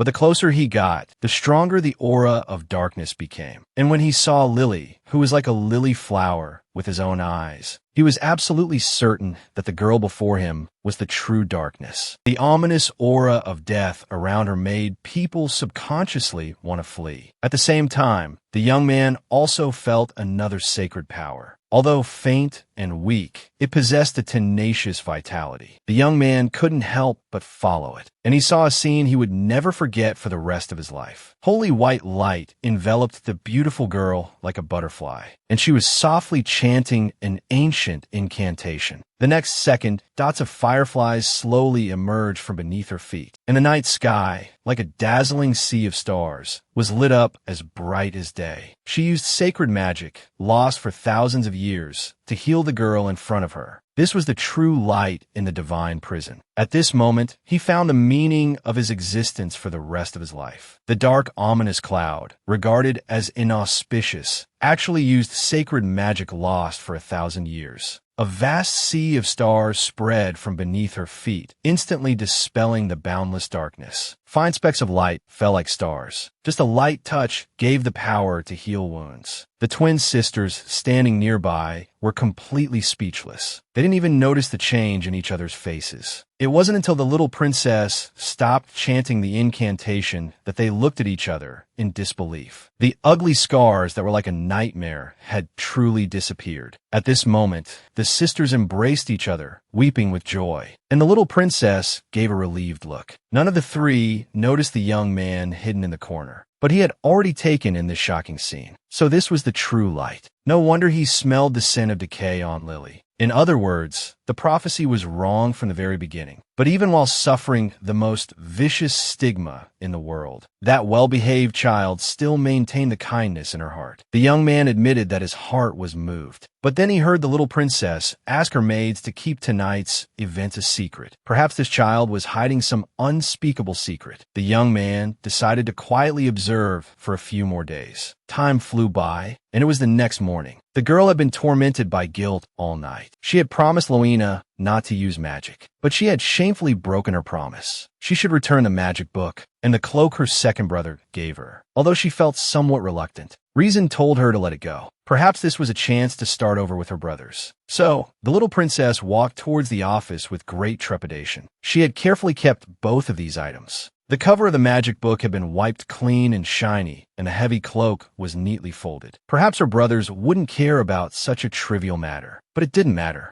In the days since she returned, she had learned to make peace with the past. Resentment would only increase their troubles, so she couldn't bring herself to hate her brothers. Things were fine just the way they were. She didn't expect her brothers to cherish her like they did Lily. It was enough that they occasionally remembered they had a sister like her. With such trepidation, the girl raised her small hand to knock on the door. However, the faint sound of conversation from inside the room made her heart skip a beat. Her brothers were actually talking about her. But in the next second, the content of the conversation made her feel like she was falling into an icy abyss. The cloak which she treasured, the cloak she wouldn't even use even when shivering with cold, was just trash that her brothers had casually thrown away. Did they think she was dirty? The memory she had cherished so carefully was just a self-deceiving joke. At this moment, the girl's heart felt like it was being tightly squeezed. Even the simplest breath was filled with the pain of despair. What had she been expecting? A sad, self-deprecating expression appeared on the girl's face. Then she dropped her things and ran away without looking back. The two brothers had missed their only chance to be forgiven by their sister. The sound of something falling came from outside the door. The second prince's heart was in turmoil. Just now, he had told a lie against his conscience. He had said that he found his sister dirty. The hurtful words slipped out, and the young man felt a stabbing pain in his heart. How could he dislike his sister? She was his only connection in this life. But ever since he was little, everything that belonged to him would be snatched away by his brother. Their mother's favor, Lily's affection, even his innate magical talent. Nothing belonged to him. So when his older brother asked about his sister, he became afraid. He was afraid that his brother would take away his only treasure. So he told those self-deceiving lies. He stubbornly thought that this way, his sister would belong only to him. But he regretted it the moment the words left his mouth. He consoled himself that he was just lying to his older brother, but he didn't expect that his well-behaved sister was standing at the door at that very moment. He couldn't see the devastation on his sister's face, and he didn't know that there was no possibility of reconciliation between them. He pushed open the door. On the floor was the cloak he had given her, still bearing undried tear stains. It couldn't be such a coincidence, could it? But his trembling hands betrayed him. The second prince had never hated himself as much as he did now. He panicked and ran to his sister's chambers. The first prince, equally worried, followed closely behind. But neither of them expected to be stopped at the door by a maid. And the sister, who had repeatedly softened her heart, was now completely heartbroken. What right did her shameless brothers have to ask for her forgiveness? 10 years of cold indifference, followed by hot and cold manipulation and teasing. It was as if he were a toy to pass the time. But why should he feel sad and heartbroken? Just because he wasn't their beloved Lily, did they have the right to trample his sincere heart into the dirt? At this moment, the little princess thought of Li Wan. Someone who truly loved him wouldn't bear to see him sad.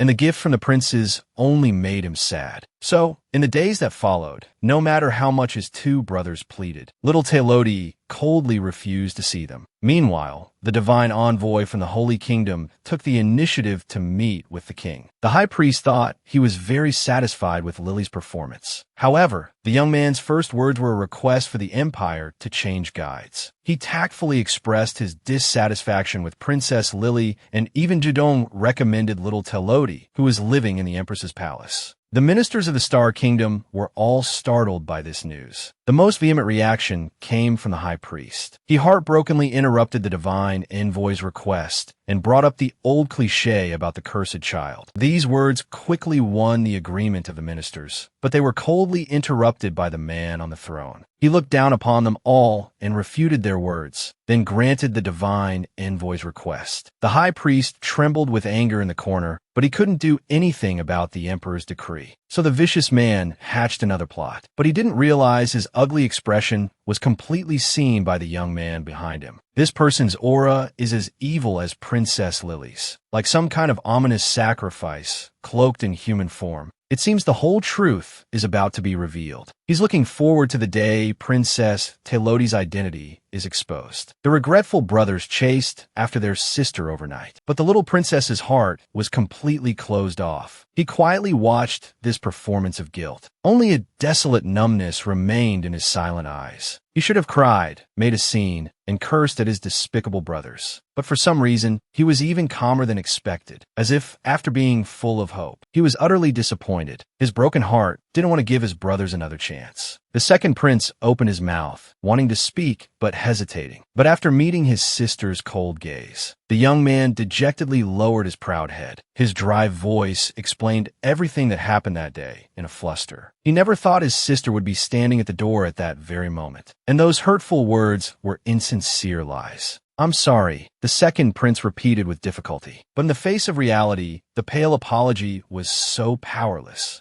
At this moment, the little princess laughed self-deprecatingly, putting on a hypocritical act and begging for forgiveness even now. Didn't he know that tears of regret are the cheapest? The girl silently refused the second prince's apology. Watching this familiar scene, the first prince felt only endless regret. Once upon a time, his sister would sweetly call him brother and would cover him with her only blanket. He had personally destroyed all of this beauty, but by the time he finally came to his senses, it was already too late. Even so, he still wanted to make up for his past failings. So, he ordered his subordinate to bring out a brand new magic book. The first prince presented this expensive gift on his own, then turned and fled in a panic. They deluded themselves into thinking they could escape their sister's rejection this way. But they didn't know that doing so would only bring deeper disgust. The brothers were still as domineering as before, but it had nothing to do with him anymore. The child who longed to be loved was gone forever. No matter how much his brothers begged or pleaded in the future, they could never repair this regret-filled sibling relationship. They had personally broken the blooming rose. There was no point in asking why the flower had withered. Time flew by until the eve of the sacred celebration. These days, Lily had been busy trying to attract Ashwin's attention, but the young man's thoughts were all on Telodi. That day, he snuck into the girl's courtyard as usual, but unexpectedly bumped into the little princess who was gardening. The girl looked up and saw an unforgettable sight. The handsome young man looked like a miracle who had stepped out of a painting. Just standing there made people want to bow down in devotion. She remembered their blushing and heart-pounding discussion a few days ago. So, this was the noble holy night. However, in the next second, the little princess's expression froze, because the young man told her he had seen the sacred magic that night. In front of everyone, Ashwin had given the only destined ribbon to the prophesied calamity. At this moment, the high priest's lie was exposed. Even the ministers began to re-examine the little princess's identity. But only Telodi was kept in the dark. She didn't know the meaning of the destined ribbon. Just a few days ago, the Holy Kingdom's envoy suddenly visited. He immediately began asking about the sacred magic. A sense of panic welled up in the little princess's heart. He was reluctant to break the current stalemate. Although life in the Empress's palace wasn't luxurious, it was better than those days when everyone had forgotten him. He had already suffered enough pain. For someone unloved, even breathing felt wrong. He feared returning to the unbearable humiliation, the blatant favoritism, the heartache he couldn't escape even with all his efforts. Yet, looking at this miraculous young girl, he couldn't utter a single convenient lie. Her gaze was too penetrating, as if under her scrutiny, all misunderstandings were laid bare, with nowhere to hide. So, he sat down and asked Ashwin if he could keep his magic a secret. The young man smiled gently and agreed. He then extended his hand to make a pinky promise with the little princess. At this moment, Telodi hesitated. He was a symbol of darkness, the root of misfortune, a calamity that even his family found repulsive. A sacred being like Ashwin, would he really be willing to touch him? He anxiously clenched his uneasy fingertips. But the next second, a beautiful ribbon was tied around his wrist. The golden lace was just like the young man's dazzling golden magic. He told the little princess that this was a unique custom from his homeland. But he concealed the most crucial piece of information. A divine envoy only bestows one ribbon in his lifetime, and the recipient is the girl he wishes to spend the rest of his life with. While the little princess was still stunned, the young man had quietly turned and left. Before leaving, he took one last, lingering look at the heartbreaking girl. I hope next time we meet, you'll call my name. That afternoon, the news of the divine envoy giving out the ribbon spread like wildfire throughout the palace. The maids reported the rumors they'd heard to Lily. The girl's delicate face instantly became viciously twisted. Why? I'm the symbol of light, the one worthy of the noble divine envoy.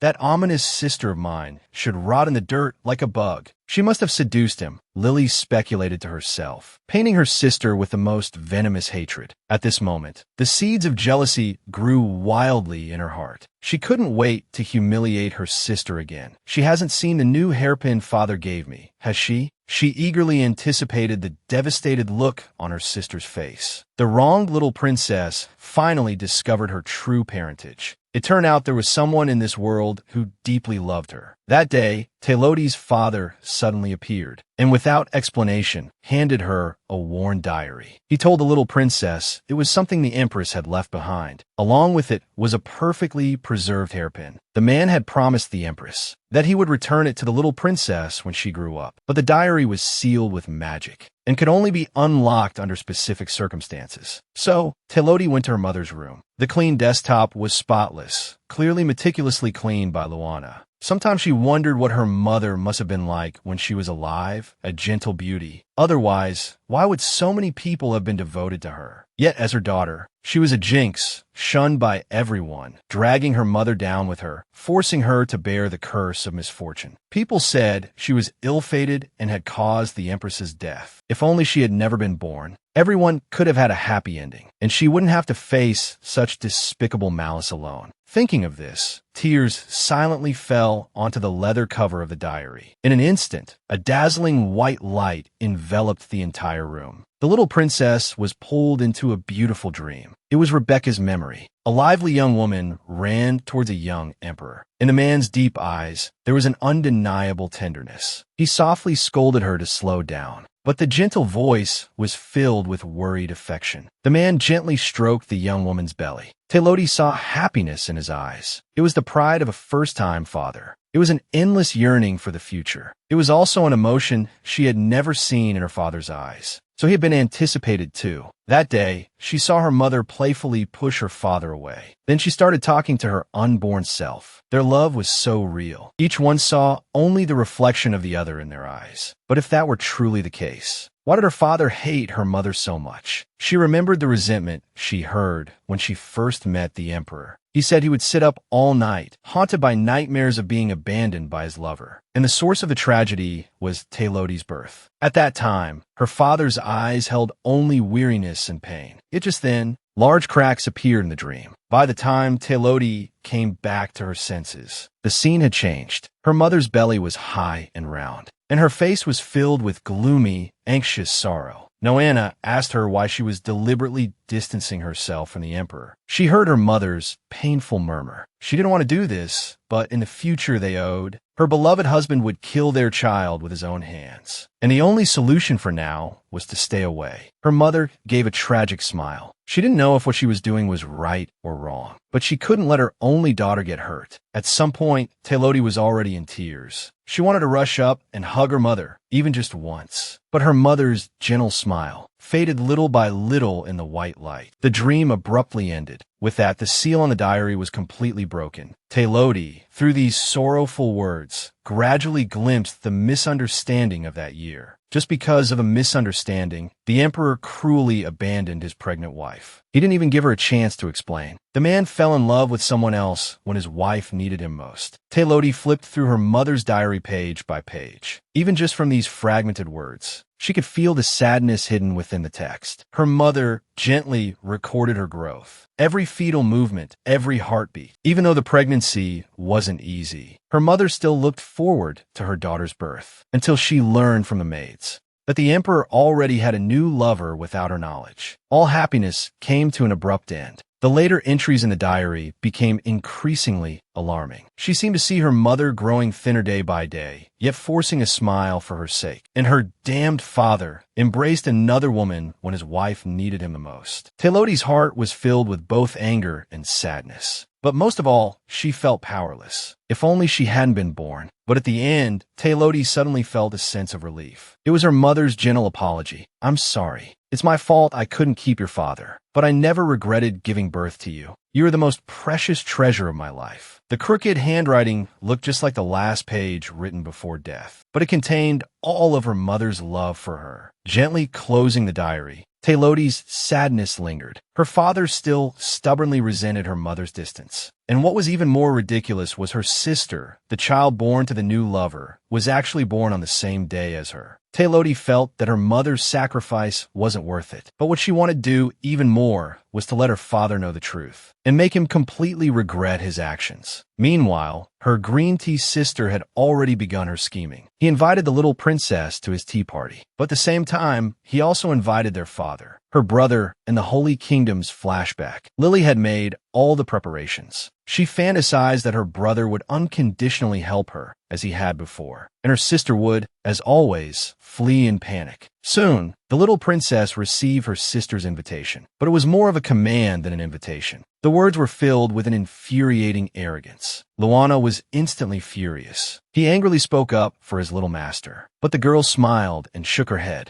She no longer cared about these petty attempts to win favor, whether it was her brother or her father. If her sister wanted to pick up trash, she could have it all, but she would definitely attend this afternoon tea. She wanted to tell her sister to stop these meaningless attempts to gain favor. So, the little princess wore the hairpin her mother had left her, but she didn't expect that her sister would try to steal her things again. And not only did her father not stop her, but he also flew into a rage at her. In front of her two brothers, the green tea sister started bullying her again. She deliberately obscured the details on the invitation, just so her sister would lose face at the banquet. When the little princess arrived, she found that her father and brothers had been waiting at the long table for a long time. The lavish decorations made it seem like anything but an ordinary afternoon tea. Everyone was dressed in exquisite formal wear, and Lily was wearing her most luxurious dress. She enthusiastically welcomed her apprehensive sister, hiding her smug expression behind a fake smile. The little princess nervously fidgeted with her fingers. Her shabby clothes clashed with the opulent surroundings. The scrutinizing gazes of everyone present made it hard for her to breathe. Why? Even though she had already decided not to compete, wouldn't they just leave her alone? The girl tried hard to control her trembling body, but the green tea sister's scheming had just begun. She exaggeratedly praised her sister's new hairpin, her tone as saccharine as it had been in the lily garden. Was she going to try to take it for herself again? The little princess tensed her stiff body. However, at that moment, the emperor at the head of the table suddenly stood up. He angrily demanded to know where his daughter had stolen the hairpin from. His icy gaze seemed to want to swallow her whole. But this time, the little princess suddenly wasn't afraid. Her mother, and she hadn't done anything wrong. Why should they bear these false accusations? Thinking of this, the little princess looked directly into the emperor's eyes. She told her father that it was the only thing her mother had left her. However, upon hearing this, the emperor muttered in disbelief. He didn't believe the empress would keep the gift he had given her, just like he didn't believe Rebecca had loved him until her death. The man's stunned expression was as if he had received a great shock. The little princess laughed sarcastically. Who was this belated affection for? Even if her mother's spirit were here, she would only find it disgusting. Then she coldly glanced at her two brothers. Both of them guiltily averted their gazes. Seeing this scene, the little princess only felt it was utterly ridiculous. They all claimed to love her, but where were they when her hands were covered in chilblains and she almost froze to death? Where were they when she was ridiculed by her sister and mistreated by her father? At this moment, the little princess finally made up her mind. She announced to everyone with an expressionless face that since no one could tolerate her, she would never step foot outside the empress's palace again. Her solemn vow resonated heavily. Her father and brothers felt an inexplicable panic. Guilt filled their hearts. They stammered their explanations to the little princess, saying that no one hated her. But the girl calmly replied, "No, it's me who hates you." At this moment, everyone's convictions crumbled. The girl's words stripped away their self-righteous facade. The older brother opened his mouth, wanting to speak, but stopping himself. Looking at his sister's gaze, devoid of any lingering attachment, an inexplicable fear enveloped him. He was wrong. He always thought he still had a chance to win his sister back. But only at this moment did he realize the little tag-along who used to follow behind him would never return. Only a narrow table separated them. Yet his sister's resolute back seemed to suggest they would never meet again in this lifetime. Tears of regret slipped through his fingers. But all of this had nothing to do with the little princess. On the way back, the sunlight was just right. The girl's steps unconsciously quickened. She just didn't expect the divine envoy to suddenly ask about that unbearable past. The little princess had completely broken with her former family. Once upon a time, she too had unconditionally chased after her brother's shadows, begging for a sliver of attention that didn't belong to her. But now, she no longer needed it. 10 years of neglect was enough to slowly erode a heart full of expectation. Moreover, her brothers had only brought her repeated hurt. They lived so close. Just a few more steps, and they could have seen her at her most helpless, seen her tattered skirt, seen her desolate state. But for a whole decade, they never set foot in her courtyard. The little princess waited alone in the courtyard until the blooming flowers withered, until the clean tabletop was covered in dust. She spent her entire childhood in this deprived waiting, and now she would return this despair tenfold. She would also let them experience the feeling of being unloved, of having their offered hearts trampled into the mud, of having sincere confessions treated as lies. The little princess had waited for a whole 10 years. So, when her brothers shamelessly asked how they could earn her forgiveness, she bluntly told them to wait 10 years. What she truly wanted was for her two brothers to live forever in guilt, thinking of the ugly regret on their faces as they left. The girl happily hummed a tune, but in the divine envoy's eyes, it looked like she was forcing a smile. He comforted the little princess, telling her not to be sad, but the girl shook her head indifferently. She didn't care anymore. Those people weren't worth her emotions. Besides, everyone knew the prophecy that she was a harbinger of disaster. She was used to being alone. The little princess raised her chin, feigning strength, unaware that this only made her appear more heartbreaking. As if possessed, the young man asked the question that had been weighing on his mind. He wanted to know if the girl resented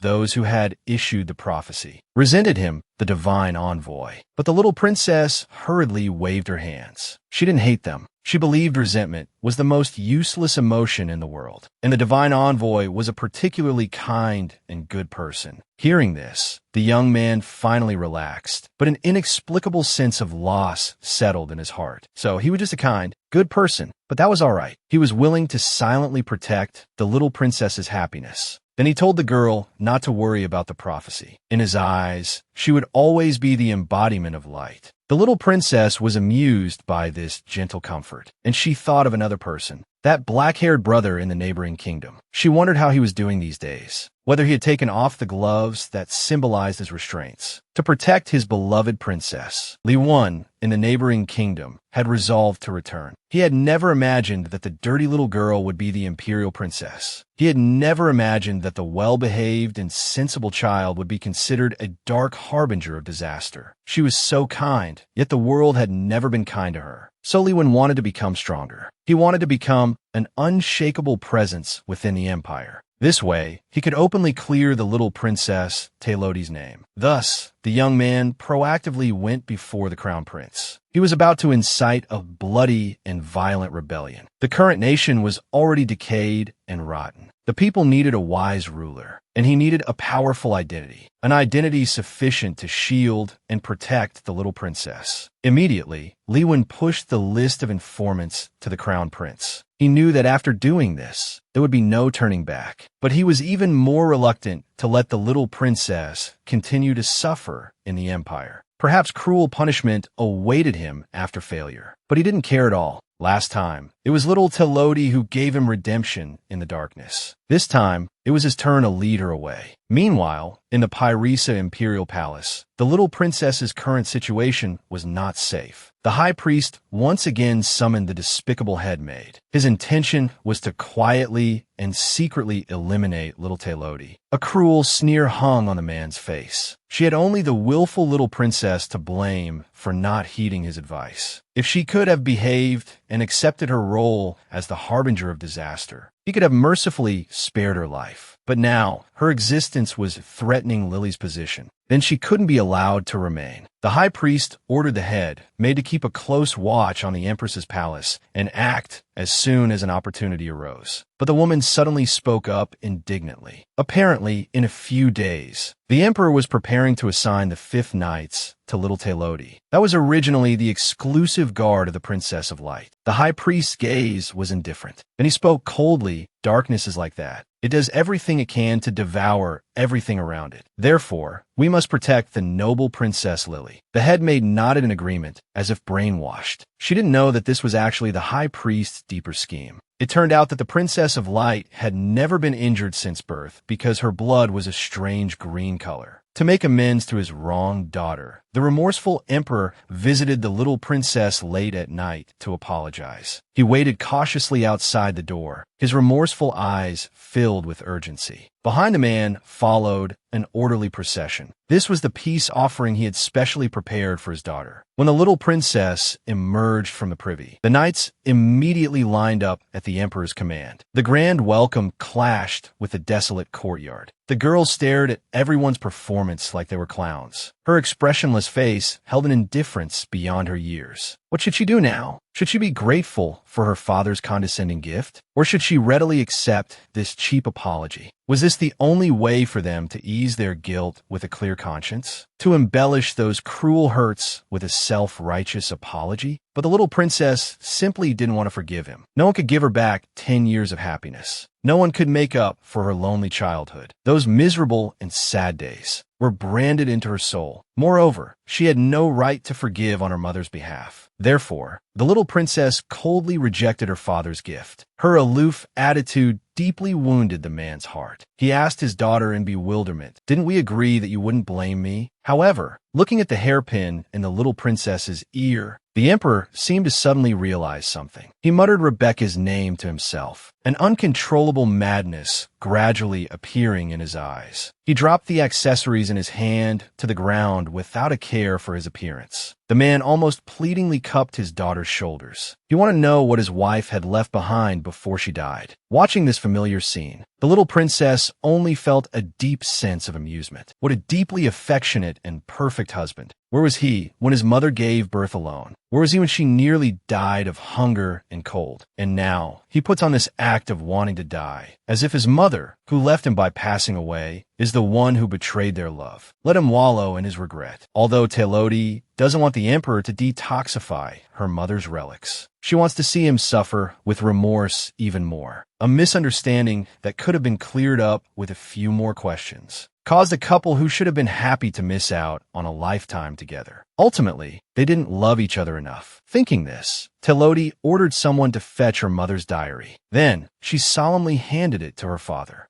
The emperor finally found the truth in the diary. The empress, whom he had hated his entire life, had loved him deeply from beginning to end. As the bloody past was revealed bit by bit, the emperor's heart ached with extreme pain. Regret wasn't enough to describe his despair. He even contemplated death. Would dying atone for his past self? Would he then receive his wife's gentle forgiveness? The emperor thought these self-destructive thoughts, his heart twisting in agony, yet unwilling to miss a single detail in the diary. Tears of remorse blurred his vision. He let out a helpless roar like a trapped beast. A deathly silence filled the courtyard. After a long time, the emperor finally managed to raise his hand. He wanted to touch his child, but Telodi subtly dodged him. At this moment, the emperor laughed self-deprecatingly. It was all retribution. He looked at his daughter with remorse, seeking some comforting redemption. But Telodi coldly told him to take the 5 nights and leave. She didn't need any form of compensation, and she would never forgive him.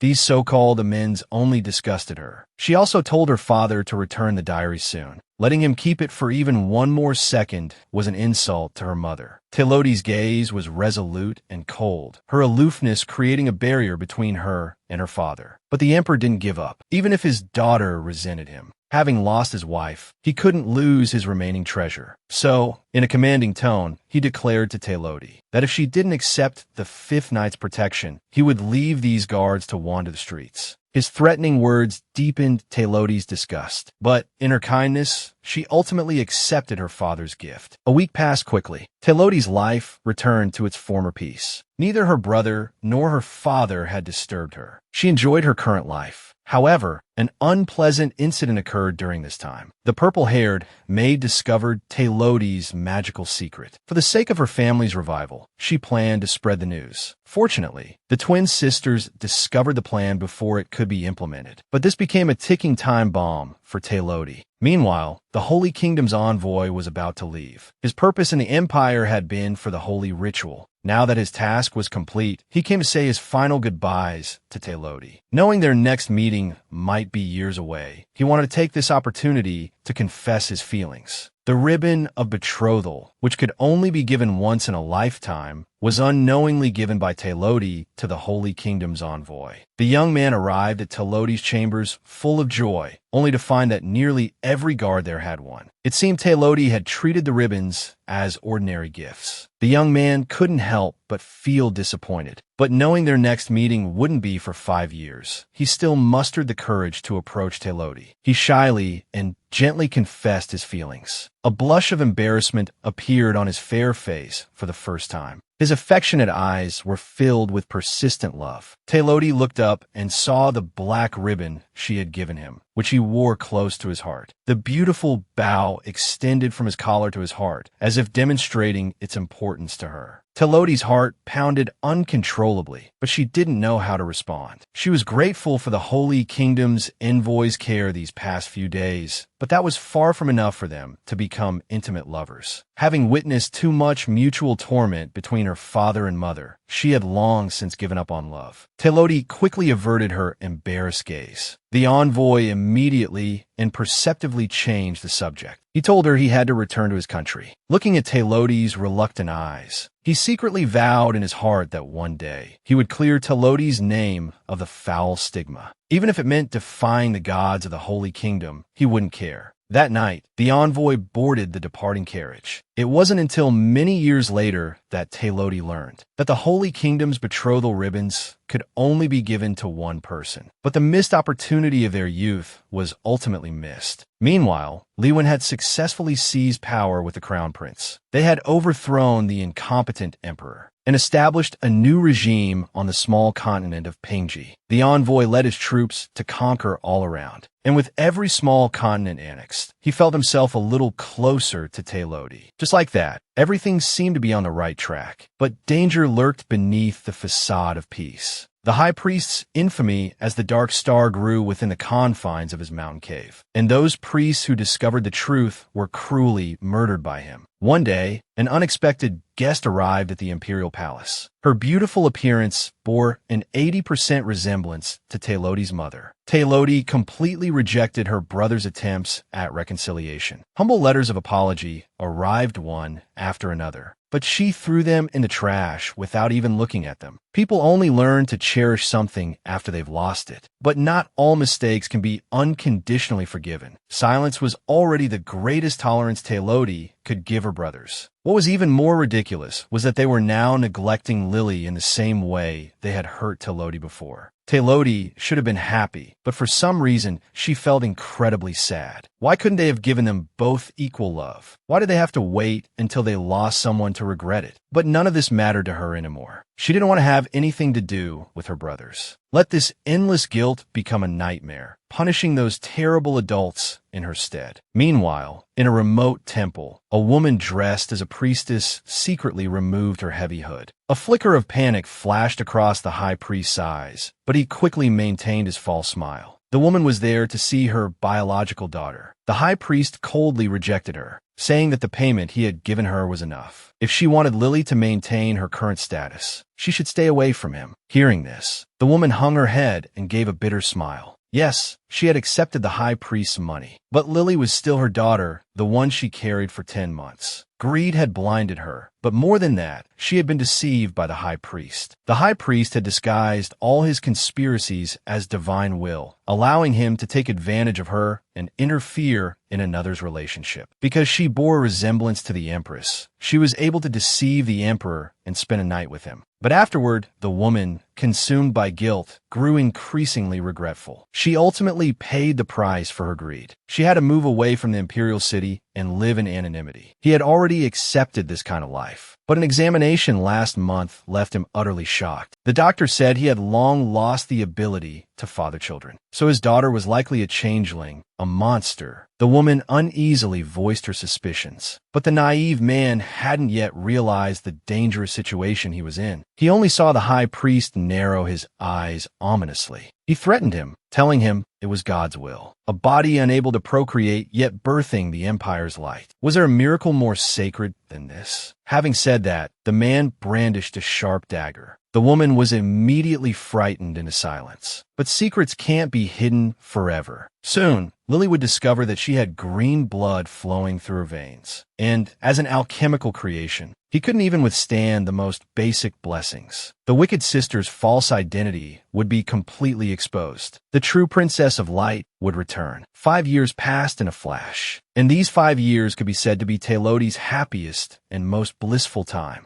She no longer felt hurt and sad because of her biased brothers, nor did she have to curry favor with her so-called family. The girl devoted much of her time to the study of magic. She quickly possessed terrifying power that no one could rival, and she also found the group of true friends worthy of her devotion. The Empress's palace was filled with different kinds of laughter and joy every day. The little princess gradually began to smile more. However, on the other side, the regretful brothers were not doing well. Guilt, catalyzed by time, slowly swelled. It soon consumed their entire lives. The crown prince often hallucinated the girls, sweet voice calling him brother. But when he turned around, there was only himself left alone in the room. No one cared about his injured body anymore. No one would cover him with the only remaining blanket. He had ultimately lost the sister who loved him deeply. And the second prince's condition was even worse. For 5 whole years, he was trapped in the unspoken apology. When he closed his eyes, he saw his sister's tearful accusations. When he opened his eyes, he saw her resolute departing figure. Exhausted, he often held the no longer clean cloak. Now, he finally understood what it felt like to love and not be loved in return. However, his sister had made a pact with him not to see each other for 10 years. Even though the brothers humbly begged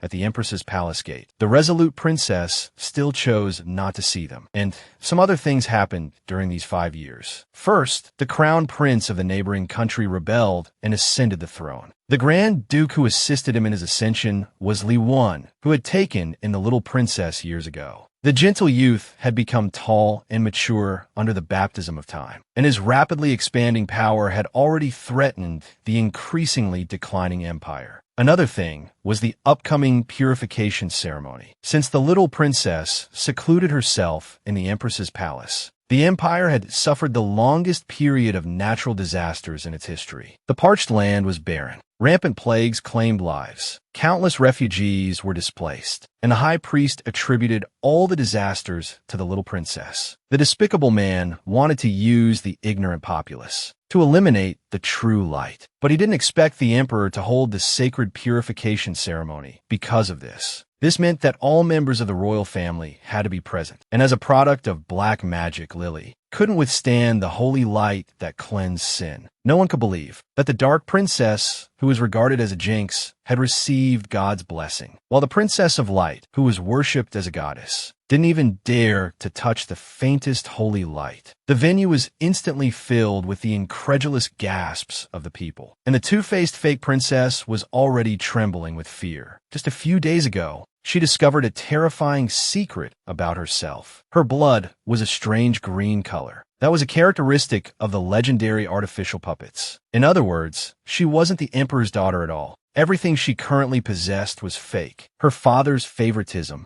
her brother's affection, the people's adoration, and the glory of the radiant princess. Everything should have belonged to her sister. She was just a magically created monster. How could she accept this despairing reality? She didn't want to be despised by everyone like her sister. Her brother and the Holy Kingdom's envoy could only belong to her. At this moment, extreme seeds took root and sprouted in the girl's heart. However, just then, someone heavily knocked on the door. Hearing the head maid's voice outside, the girl quickly changed out of the blood-stained gown. Also changed was the Empress's ugly face. However, in the next second, cracks appeared in the girl's mask of hypocrisy, because she heard the head maid say that the sacred purification ceremony was about to begin. In the Empire, the blessing was an extremely important noble ritual, and only legitimate royalty could receive the holy light's baptism. The emperor's orders were also undeniable. So, amidst anxious waiting, the day of the purification ceremony arrived. Lily, as always, wore a white dress. Innocent and harmless, she was like a holy little lotus flower, while Taylodi, the dark princess, wore a luxurious black dress. The nightlight color made her the most beautiful focus of the venue. The moment the emperor saw his daughter, he froze. Her appearance reminded him of his love in his youth. Guilt flooded him like a tide. After a long time, the man finally managed to greet his daughter. However, the little princess only nodded perfunctorily. She didn't want to have anything to do with this irresponsible father anymore. Following this, the crown prince and the second prince also came out with faces full of remorse to apologize. Their solemn expressions were filled with gentle concern for their younger sister. But years of accumulated disappointment had already completely shattered the girl's wounded heart. Without a second thought, she rejected her brother's humble apologies. The persistent crown prince still tried his best to make amends. However, just then, the forgotten horn suddenly sounded. The helpless man could only awkwardly give up. Next was the royal family's blessing ceremony. According to age order, Taylodi was before Lily, and when it was her turn, the baptismal holy light failed to illuminate. This meant the blessing ceremony had failed on the spot. The observing guests instantly erupted in an uproar. Claims of a jinx being born rose and fell. Taylodi on the stage was also at a loss. However, in the next second, a much more powerful orb of light appeared above the girl's head. This was the exclusive blessing mark of the gods. The black-haired princess, who had been considered a jinx, received the highest level of divine blessing during the purification ceremony. The gentle holy light illuminated the entire temple. This miraculous scene instantly stunned everyone present. The rumors that insulted her were refuted without any effort. Some even began to question the contents of the divine prophecy. So, guided by public opinion, everyone's gaze fixed on Lily, who was preparing for her baptism. As the divinely chosen prodigy, she should have a blessing ceremony even more dazzling than her sisters. Unfortunately, how could a green-blooded monster withstand the god's blessing? And as someone of darkness, she couldn't possibly bring hope to the empire. Knowing the truth, Lily could only tremble in the crowd. But under everyone's serious scrutiny, she had to force herself to ascend the altar of blessing. The girl struggled to maintain the fake smile on her face. But the envoy, as the bestower of blessings, had already noticed the girl's abnormality. The deathly aura surrounding this person was far heavier than he had imagined. He could only attempt to complete the next evolution. And at this very moment, Lily's mind was on the verge of collapse. All sorts of unpleasant thoughts swirled in her mind. She thought of her sister. She thought of the radiant princess, whose identity she had stolen. She had witnessed her sister's tragic life. Therefore, she absolutely refused to lose everything she now possessed. In the next second, the girl forcefully flung the divine envoy's arm away. She curled up her trembling body, almost in a frenzy. Murmurs instantly rippled through the hall. But Lily on the stage chose to ignore them. She stubbornly demanded that the high priest perform the baptism for her alone. Such a request immediately drew questions from the crowd. However, just then, the temple doors were pushed open anxiously. A man entered, his face full of loving concern as he gathered the girl on the floor into his arms. He used a white lie, making up an excuse about Lily feeling unwell. And this solemn ceremony ended hastily amidst the little manipulator's antics. Taylodi, seemingly unaffected, turned to leave without a second glance.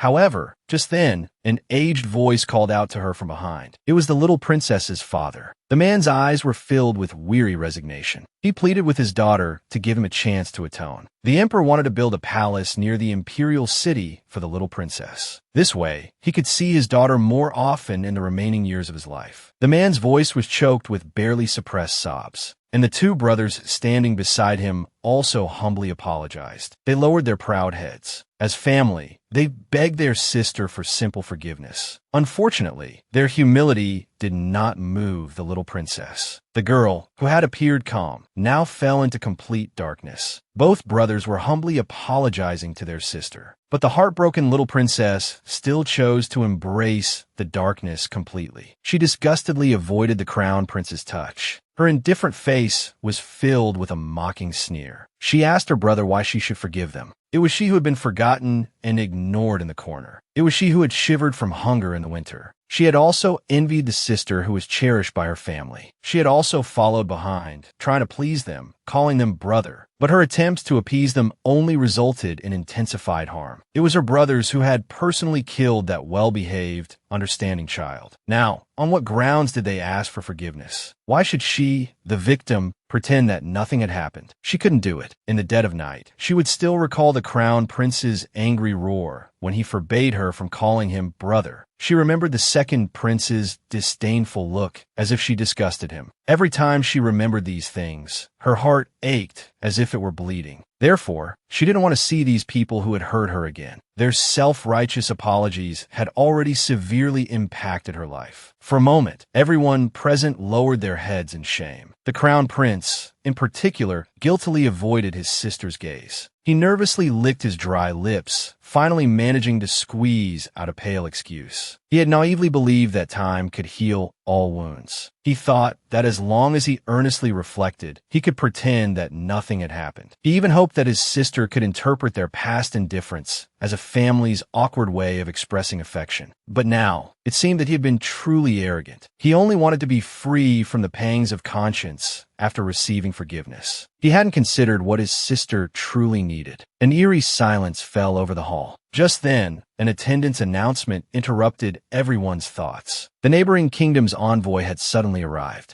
Having no other choice, the princes had to go and receive the guests. The crown prince glanced anxiously at his indifferent sister, and the weary little princess just wanted to leave the hall quickly. She didn't want to waste any more time on these selfish family members. However, in the next second, a familiar male voice caught his attention. He would definitely not mistake Shirley Wen's voice. During that most difficult time, it was the young man who gave him the courage to change his life. He thought he would never have the chance to see him again, but unexpectedly, they met again in this awkward moment. The little princess looked expectantly at the tall young man. 5 years of separation was enough to make the past memories become etched in her heart. But the aloof Li Wen only nodded politely and walked past the overjoyed girl. His indifferent reaction directly shocked the little Telodi, making her feel like she had fallen into an ice cave. The true radiant princess is about to return to her rightful place. Lily's fake identity as the green tea sister will be completely exposed. Ever since Lily refused the baptism at the sacred ceremony, her status in the eyes of the public has plummeted. No one could accept a radiant princess who wasn't blessed. People began to suspect the truth behind her appetite. At some point, the rumor that the real princess had been switched at birth had already spread among the people. Hearing this terrifying news, the distraught Lily went to the high priest for help again. She collapsed ly onto the cold floor, her frail body trembling uncontrollably. She incoherently asked the high priest why her blood was a strange green color. Why did her wounds heal visibly fast? All the signs pointed to a terrifying truth she couldn't accept. She was a green-blooded monster created by black magic. So, clinging to a sliver of hope, she humbly crawled to the high priest's feet as if grasping at the only lifeline. She begged the high priest to give her a reasonable explanation, but she was only met with the man's prolonged silence. In the next second, the gloomy high priest kicked over the lily in front of him. He bluntly exposed the girl's lowly identity, and then burst into maniacal laughter. Since his secret had been completely discovered, the hypocritical man no longer had any reason to keep up the pretense. He gravely threatened the girl, while Lily's heart had already descended into a frenzied breakdown. Having always been adored and admired, she couldn't accept the reality of falling from grace. So, she stubbornly blamed all her mistakes on Telodi. As long as the true radiant princess disappeared forever, no one could threaten her current position. Thinking of this, Lily shed her previous cowardly demeanor, and a cruel sneer twisted her lips. Meanwhile, the little princess was hiding in her room, secretly grieving. She held a black ribbon in her hand. It was a gift she had personally embroidered for the young man 5 years ago.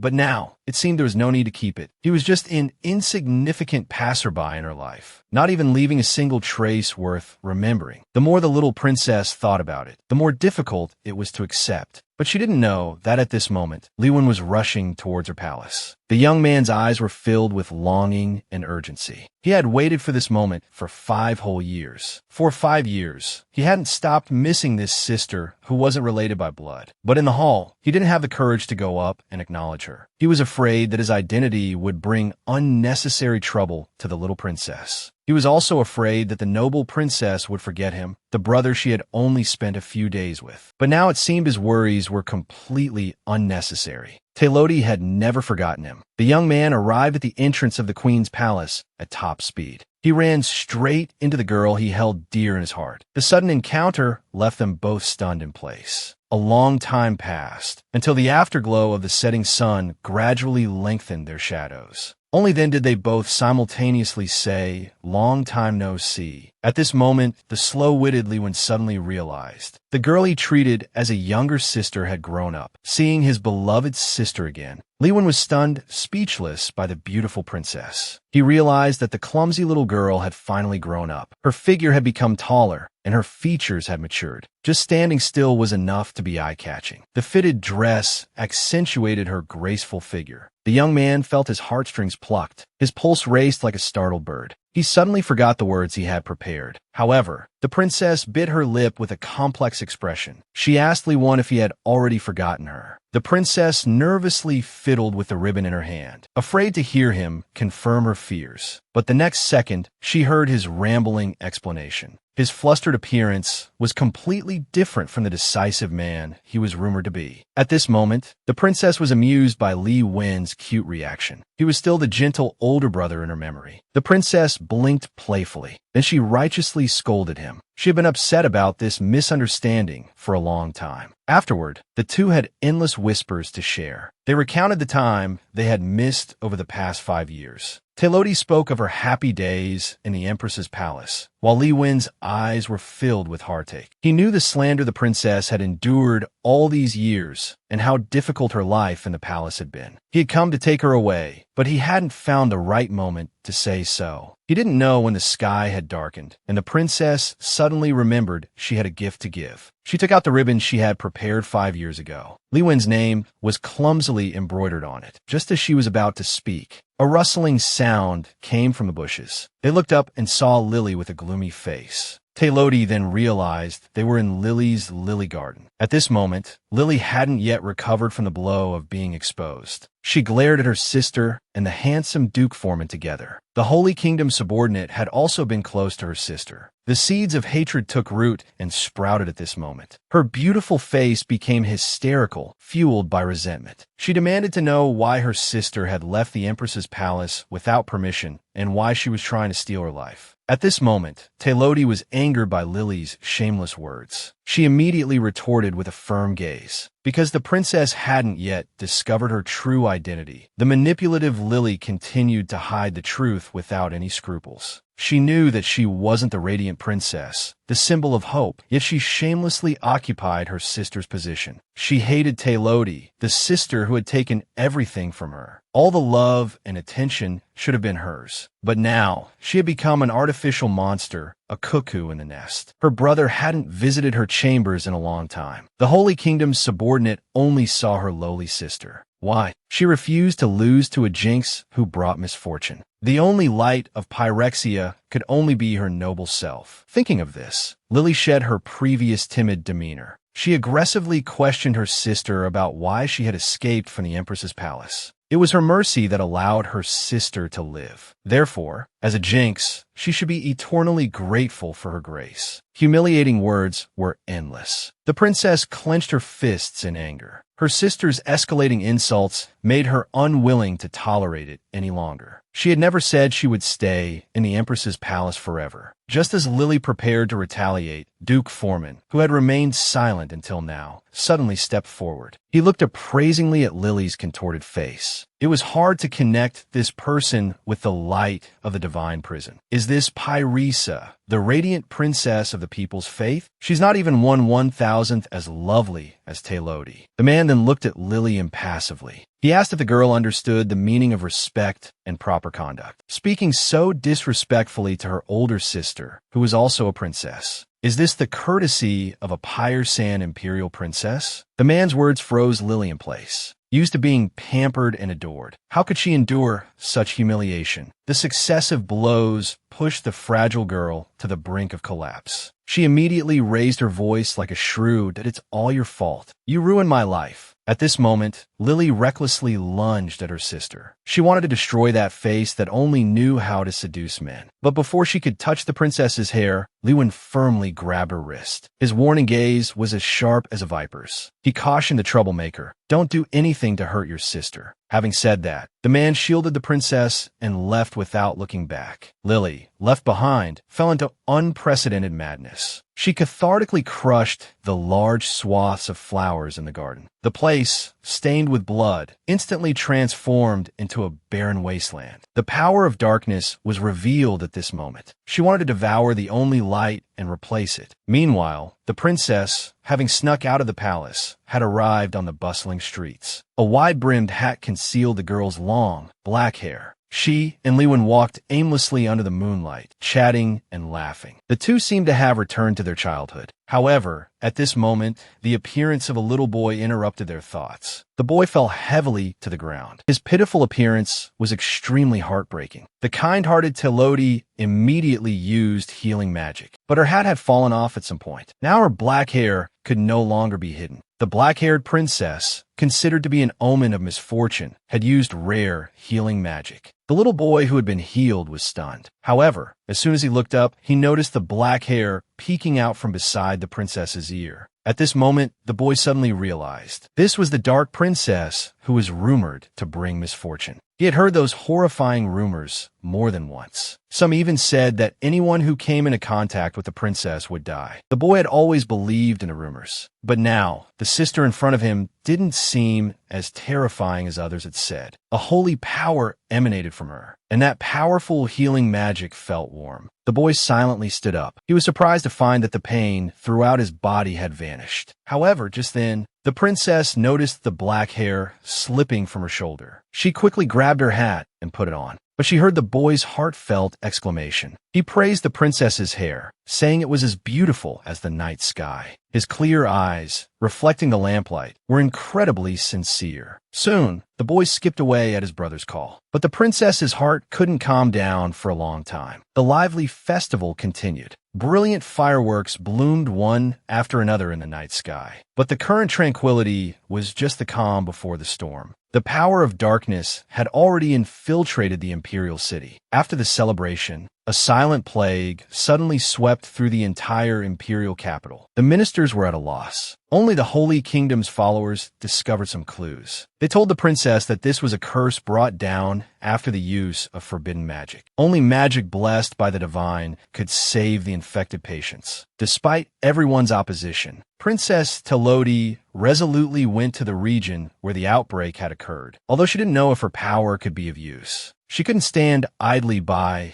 and wait in the imperial palace. However, after only a few steps, she ran into the second prince, who had also come to investigate. The moment their eyes met, both of them were stunned. But soon, Telodi pretended not to see him and turned to leave. She considered it an accidental encounter. She didn't want to hear those same, tired apologies again. Watching his sister walk away, the second prince felt a pang of pain in his chest. He wanted to rush up to her and tell her that it was dangerous here. But seeing her avoid his gaze, his outstretched hand fell dejectedly. Well, why did he have to call out to her? He had already missed those opportunities to show his concern. Now, his sister already had other companions by her side. He should have the self-awareness not to disturb her. Thinking of this, the second prince turned and left dejectedly. The most urgent task was to resolve the plague and keep his sister safe. Meanwhile, a childish boy's voice attracted Telodi's attention. Telodi looked up. It was the child who had bumped into her the other day. The child's brother had been infected with a severe plague a few days ago. If he didn't receive help soon, he might die. To save the afflicted commoners, Telodi no longer concealed her abilities. Ignoring everyone's objections, she came to the plague-ridden slums, hoping to use the magic left by her mother mother to help the dying people. At the beginning of the epidemic, the noble girl had considered turning a blind eye, but as an imperial princess, she had a duty to protect her people. So, when Teloti learned that the boy's brother was infected, she resolutely went with them. In the dangerous slums, the houses hidden in the alleys were crumbling. A foul odor permeated the air. The boy looked anxiously at the princess beside him. Teloti responded with a reassuring smile. She wouldn't mind. She had also lived in such harsh conditions before, and the most urgent matter was to treat the boy's brother. So, they squeezed into the small room together. However, the situation before her far exceeded Teloti's expectations. The man's body was covered in reddish-brown rashes. Every breath he took brought immense pain. Was this the incurable cursed disease described in the books? She didn't know if her magic would be effective. At this moment, Teloti gathered all her power into her hands. She devoutly chanted the healing spell, but the expected miracle did not occur.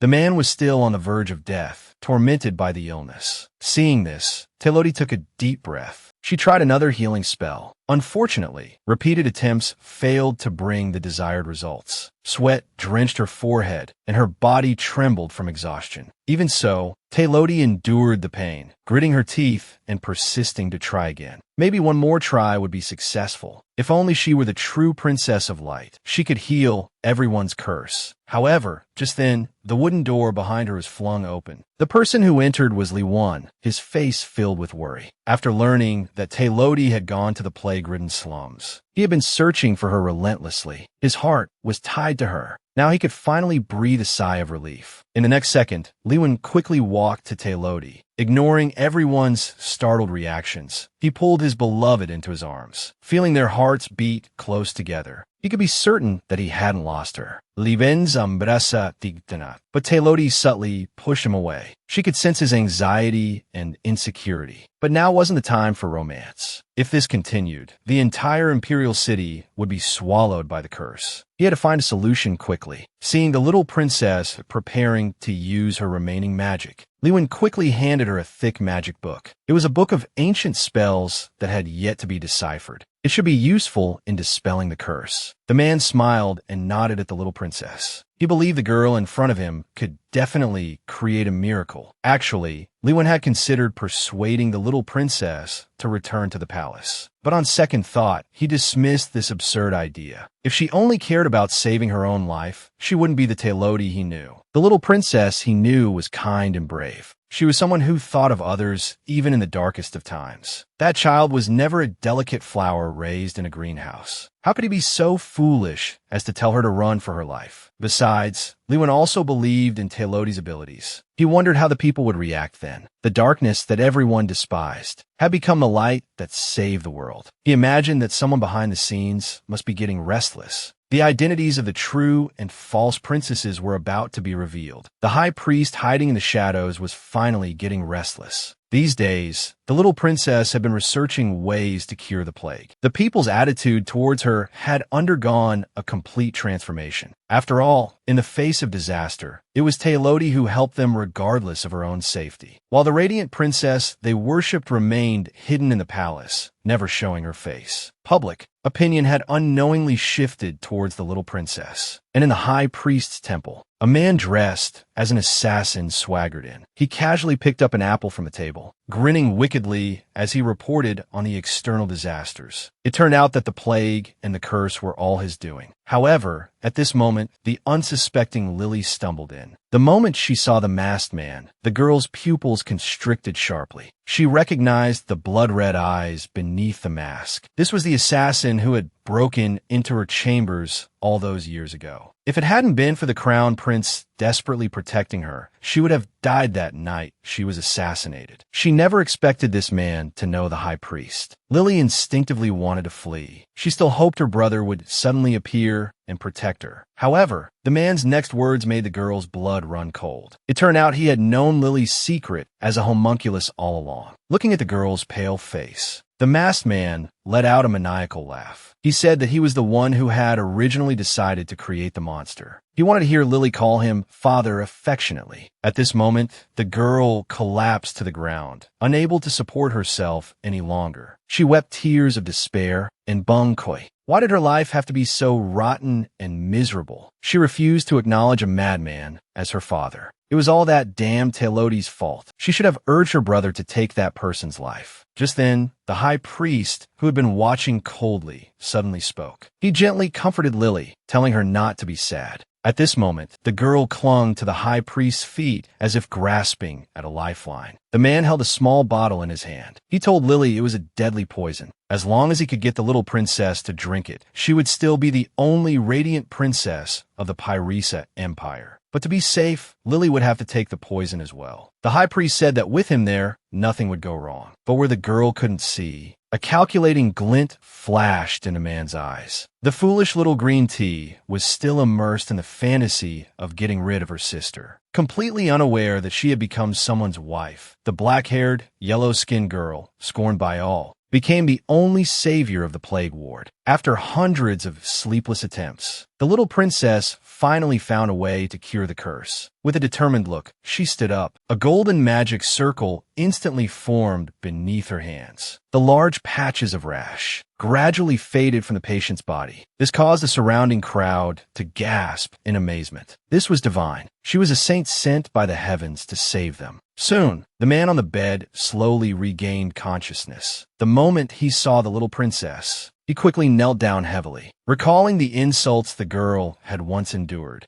the man on the ground felt ashamed. The little princess waved her hand dismissively, but in the next second, a wave of dizziness suddenly overcame her. Before the unsteady girl could react, she collapsed. Fortunately, Lewin was quick to react. He caught the unconscious little princess in his arms. Looking at the girl's pale face, the man's eyes were filled with indescribable heartache. This one, just like when she was little, loved to act tough. He ordered his subordinates to stay put, while he took the little princess back to the empress's palace to rest. Meanwhile, the healed man looked at his fully recovered legs in disbelief. He hadn't thought that he, a cripple, would ever be able to stand again. From that day on, more and more people learned of Telodi's legendary deeds. Black hair and dark skin were no longer synonymous with disaster. The people were all waiting for the little princess, whose magic had returned to heal them. 3 days quickly passed. Telodi awoke from her long slumber. But before she could fully recover, news came from the palace that the second prince had been infected. Noah was found outside the imperial city. By then, he was already severely infected with the plague. The Holy Kingdom's high priest immediately sent him back to his chambers. After a complicated diagnosis, he regretfully shook his head at the emperor. At that time, the high priest didn't know that the little princess had already found a cure. He could only wait for her to awaken before asking for help. Hearing the news of her brother's infection, Telodi was momentarily stunned. Countless painful memories flashed through her mind. The coat he'd deemed dirty, the hurtful words, the past hurts were vivid in her memory. But he was still her brother,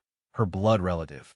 She could stubbornly choose not to forgive him, but she couldn't bear to watch her brother lose hope under the torment of the plague. Ultimately, disregarding her own weakened state, the little princess resolutely went to the second prince's chambers. There, she happened to encounter the crown prince, who had come to visit. The black-haired princess, once regarded by everyone as a jinx, upon learning of her brother's grave illness, went to care for him without regard for her own safety. But before she could push open her brother's door, the crown prince, standing guard outside, blocked her path. Looking at his sister's anxious face, the man opened his mouth, hesitant to speak. He wanted to stop Telodi from taking the risk, but he was also afraid that his clumsy words would anger her. But even the powerful high priest was helpless against the curse of Pyretha. He couldn't let his only sister fall into danger. Just as the two were tugging back and forth outside the door, the Holy Kingdom's high priest arrived anxiously. He grabbed the little princess's arm and nervously urged her not to take the risk. But it was no ordinary magic that could cure this curse. Infection meant certain death. But at this moment, Telodi ignored everyone's pleas. She resolutely pushed open the door to the room. At this very moment, the second prince heard the sound from outside the door. He struggled to open his heavy eyelids. He lifted his head and saw an unexpected figure. Was it his sister? Had his sister come to see him? But in the next second, the young man gave a bitter smile. It seemed he was hallucinating before his death. A scoundrel like him didn't deserve his sister's forgiveness. But perhaps this was for the best. At least it allowed him to offer a belated apology. However, the next second, the repentant second prince's eyes widened in shock. The real touch on his hand moved him to tears. His sister really had come to see him. When he had lost everything and been abandoned by everyone, it was his sister who was still willing to stay by his side. A wave of guilt washed over him. Then he heard a chant he had never heard before. The next second, a holy white light enveloped the entire room. He felt a powerful force purifying the curse within his body. Seeing this, the people outside rushed in anxiously. Together, they witnessed the little princess using ancient magic lost for 1,000 years. This wasn't something that could be accomplished with just magic power. She was the holy maiden who brought hope and light to the divine prison. Just like that, the second prince's rash visibly faded away. To everyone's astonishment, he miraculously sat up. Feeling the joy of being reborn, the young man embraced the little princess. In the days that followed, the second prince began his plan of atonement. Every day, he would send a freshly picked rose to his sister's chambers. Then, in the little princess's name, he would send flowers to the commoners. Coupled with the fact that the girl had cured the spreading plague, more and more people began to question the truth of the divine prison. The unshakable truth began to crack. However, no one expected that. In just a few days, the little princess would fall into a coma due to Lily's scheming. However, no one could find an antidote to the poison developed by the grand alchemist. Before her brothers could recover from the shock of their sister's magic, the two-faced Lily revealed her true, ugly nature. Lily was no longer the favored holy maiden. Her father and brothers no longer doted on her, and even the commoners began to doubt the divine prison. The once invincible princess had fallen from grace, while the sister she had always looked down upon now received everyone's affection. This sudden shift left the already fragile girl devastated, leading her to make a decision that could prove fatal. Early one morning, Lily invited Taylodi to her chambers. Her affectionate words held an unusual sweetness. She enthusiastically asked her sister if she would like to have tea in the rose garden. Her overly solicitous manner made Taylodi suspicious. But in order to investigate the cause of the plague, the girl decided to take the risk and go. Along the way, the little princess cautiously looked around. But aside from the blood-red roses, the only person in the entire garden was Lily, waiting quietly. She was as elegant and dignified as ever. Her pure white dress made her look as beautiful as a lily. But this sweet appearance filled the little princess with a sense of foreboding. Her intuition told her that something was wrong with Lily today. And just as she suspected, in the next second, the gentle girl's face turned like a vengeful ghost. She aggressively questioned her sister, demanding to know why she was stealing her brother's affection. All he wanted was a little bit of family. Lily's crazed appearance startled Taylodi, but it also made him empathetically lower his guard. He wanted to tell Lily not to hurt herself for someone unworthy. Blood splattered. Lily had already picked up the black tea in front of her. She calmly stated her willingness to reconcile with her sister. After speaking, she drank all the tea in the cup. Taylodi, still suspicious, also picked up her teacup. Even if her little sister was angry, she wouldn't poison the tea. After all, she herself had also drunk it. The girl carefully took a sip. However, in the next second, intense pain swept through her body. She looked at Lily in disbelief. Lily had already dropped her gentle disguise. She cruelly relished her sister's distress. A strange green color spread across her lips. A maniacal laugh echoed through the courtyard, as if doing this could bring back everything she had lost. But as she laughed, Lily couldn't laugh anymore. She never expected that the high priest, whom she had always trusted, would deceive her. He had told her that the poison wouldn't affect her. But at the same time, she poisoned her sister. She had also sealed her own fate. Something's happened. Something's happened. The princess is wrongly accused of killing her sister. The uninformed public is preparing to execute the girl as atonement. Just now, the green tea fake princess, poisoned both of their teacups. Originally, she planned to kill her sister and frame someone else. But unexpectedly, her failed attempt to harm others accidentally killed herself. As soon as Li Wen entered, he saw this horrifying scene. Telodi lay lifelessly on the ground, her pale face bearing the marks of death. At this moment, Li Wen's pupils constricted sharply. Fear washed over him like a tidal wave. He struggled to control his trembling hands as he lifted the unconscious girl into his arms. The man raced to find the priests for help, completely oblivious to the strange green hue on Lily. Meanwhile, the headmaid also noticed the commotion in the courtyard. Seeing the unconscious girl lying on the ground, she immediately led her people after Li Wen. Thus, both of them were taken to a clean guest room. The priests summoned by the street also rushed over in a hurry. But faced with this unknown, deadly poison, all known treatments were ineffective. Time ticked by under the shadow of death. The high priest, upon hearing the news, revealed a sinister smile. He never intended for Lily to live. The fake princess, raised for over a decade, was due to exit the stage. The poison he gave Lily wasn't actually fatal, but if consumed by a homunculus, it was certainly deadly. Therefore, the high priest had planned Lily's death all along. His ultimate goal was to blame the encroaching darkness on the true light. From beginning to end, only the little green tea was kept in the dark. She never understood, even in death, why the elder she trusted most would so cruelly put her to death. Thus, the comatose Telodi remained in her room, and the increasingly weak Lily was taken back to the temple by the high priest. But even so, her secret of being a homunculus was still discovered by the Holy Kingdom subordinates. Isaiah prepared to inform the emperor of his suspicions. Before that, he needed to extract the fake princess's blood as evidence. But he never imagined that the high priest would be so cruel as to completely drain the girl's blood. Lily died, 不明不白的, and all the blame fell upon the still comatose Telodi. The princess was framed for poisoning her sister to death. The public actually wanted to execute the girl who had healed them as atonement. Just now, the fake princess who failed to poison her sister died. Everyone suspects Telodi. Even though the Holy Kingdom subordinates repeatedly explained, the brothers didn't believe this outcome. At this time, the little princess was still lying unconscious in bed. The first prince, unaware of the truth, ran to the high priest's temple. He believed that Telodi, who could use magic, would definitely be able to transfer her safety. But how could the frail Lily withstand the poison's erosion? Even though the Holy Kingdom subordinates had already pointed out the high priest's conspiracy, the prejudiced first prince wouldn't listen to a single word. How could the younger sister he watched grow up be an evil homunculus? Someone must have deliberately framed his sensible Lily. Thinking of this, the first prince couldn't help but quicken his pace. However, before he could rush into the courtyard, the high priest, with a sorrowful expression, blocked the entrance. The surrounding priests all hung their heads in silence.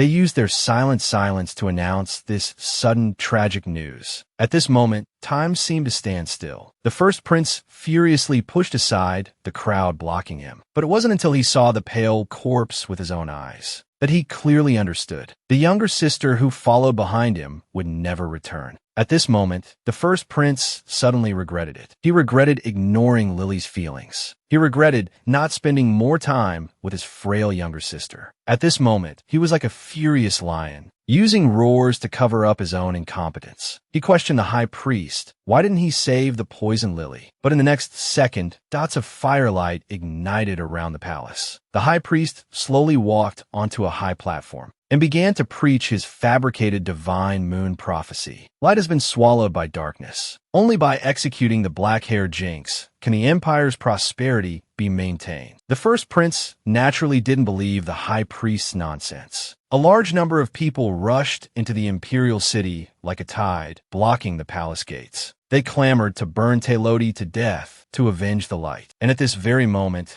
the unconscious little princess showed no signs of waking up. Not because of the residual poison in his body, but because he was receiving a divine calling. From the moment he fell unconscious, the goddesses who governed the empire appeared in his dreams. But Telodi never expected that his deceased mother was also standing among them. It turned out that he was not a jinx who brought misfortune, but a child of the gods. Now, Pyrisa was still shrouded in darkness. Only he, as the light, could replace the goddesses and save the world. Something's wrong. Something's wrong. The Dark Imperial Princess, regarded as a jinx, was actually the only hope to save the Empire in times of crisis. He was the daughter of the gods, a sacred blessing bestowed upon Pyrrhisa by heaven. Only by his living could the declining land regain prosperity. However, the foolish populace was preparing to execute the girl as atonement. They had already rushed into the imperial capital, holding torches high. At this moment, in the main hall of the palace, the high priest had already arrived before the emperor. He still regarded everyone present as his puppets. Thus, he unscrupulously gave orders to the man on the throne. The high priest had already made his calculations. He wanted to blame Lily's death on Telodi. As long as the emperor ordered the little princess to be brought in for trial, he had the means to imprison him back in his own temple. Then, the rise and fall of the empire would be in his hands alone.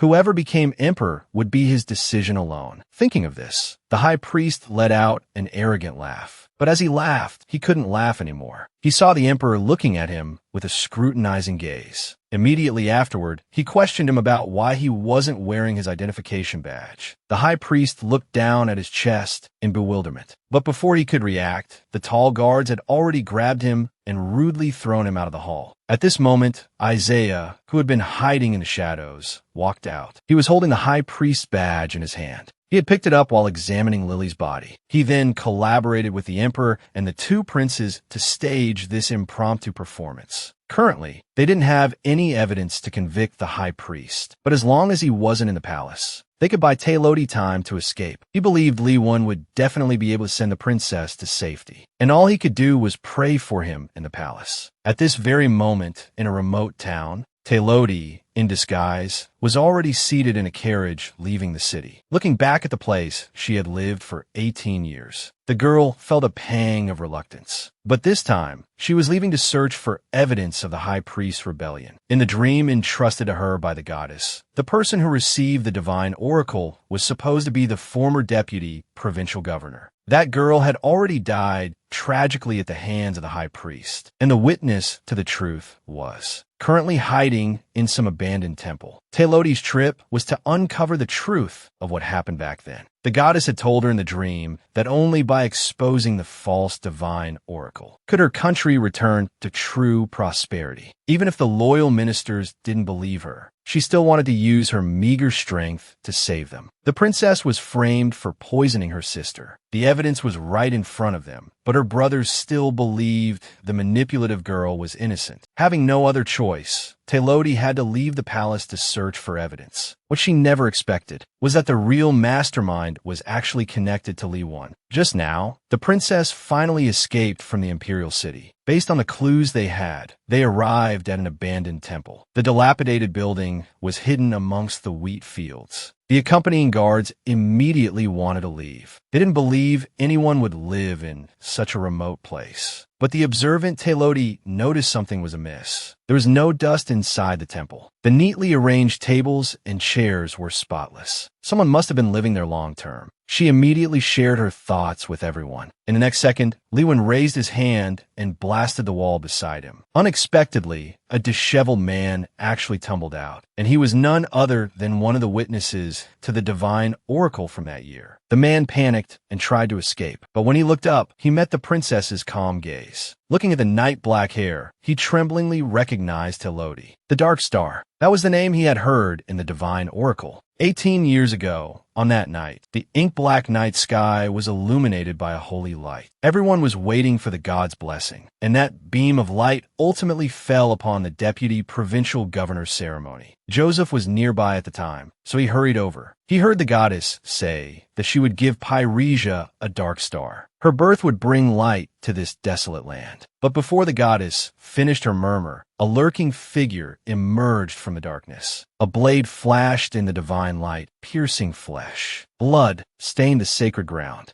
Joseph witnessed this bloody tragedy from the corner. Cowardly, he didn't even have the courage to cry out. He saw the true face of High Priest Jenny. So he feigned illness and lived incognito in a temple in a neighboring country. All these years, he had been living with endless regret, but he didn't have the courage to return to Pyrrhisia and testify for the princess. The man confessed, revealing the truth of what happened all those years ago. He then wept, begging for the princess's forgiveness. He said he had lived in a hell of self-reproach all these years. Hearing this, the princess gave a bitter, cold laugh. She asked Joseph if he knew what hell was. Did he know what she had gone through all these years? The nights of hunger and cold, the years of being unloved. The princess calmly recounted her suffering. Then, with a sigh, she said she hadn't come to blame him. She only wanted Joseph to go back and expose the high priest's lies. Pyresa was now shrouded in darkness. Only by executing the high priest could light be brought back to the people. At this moment, Joseph knelt on the ground, covering his face and weeping. He finally realized how his cowardice had caused such pain to the princess. But regret now was too late. He could only atone for the past with his truthful words. And so, the group boarded the carriage back to Pyresa. However, they had only traveled halfway when they encountered bandits preparing an ambush.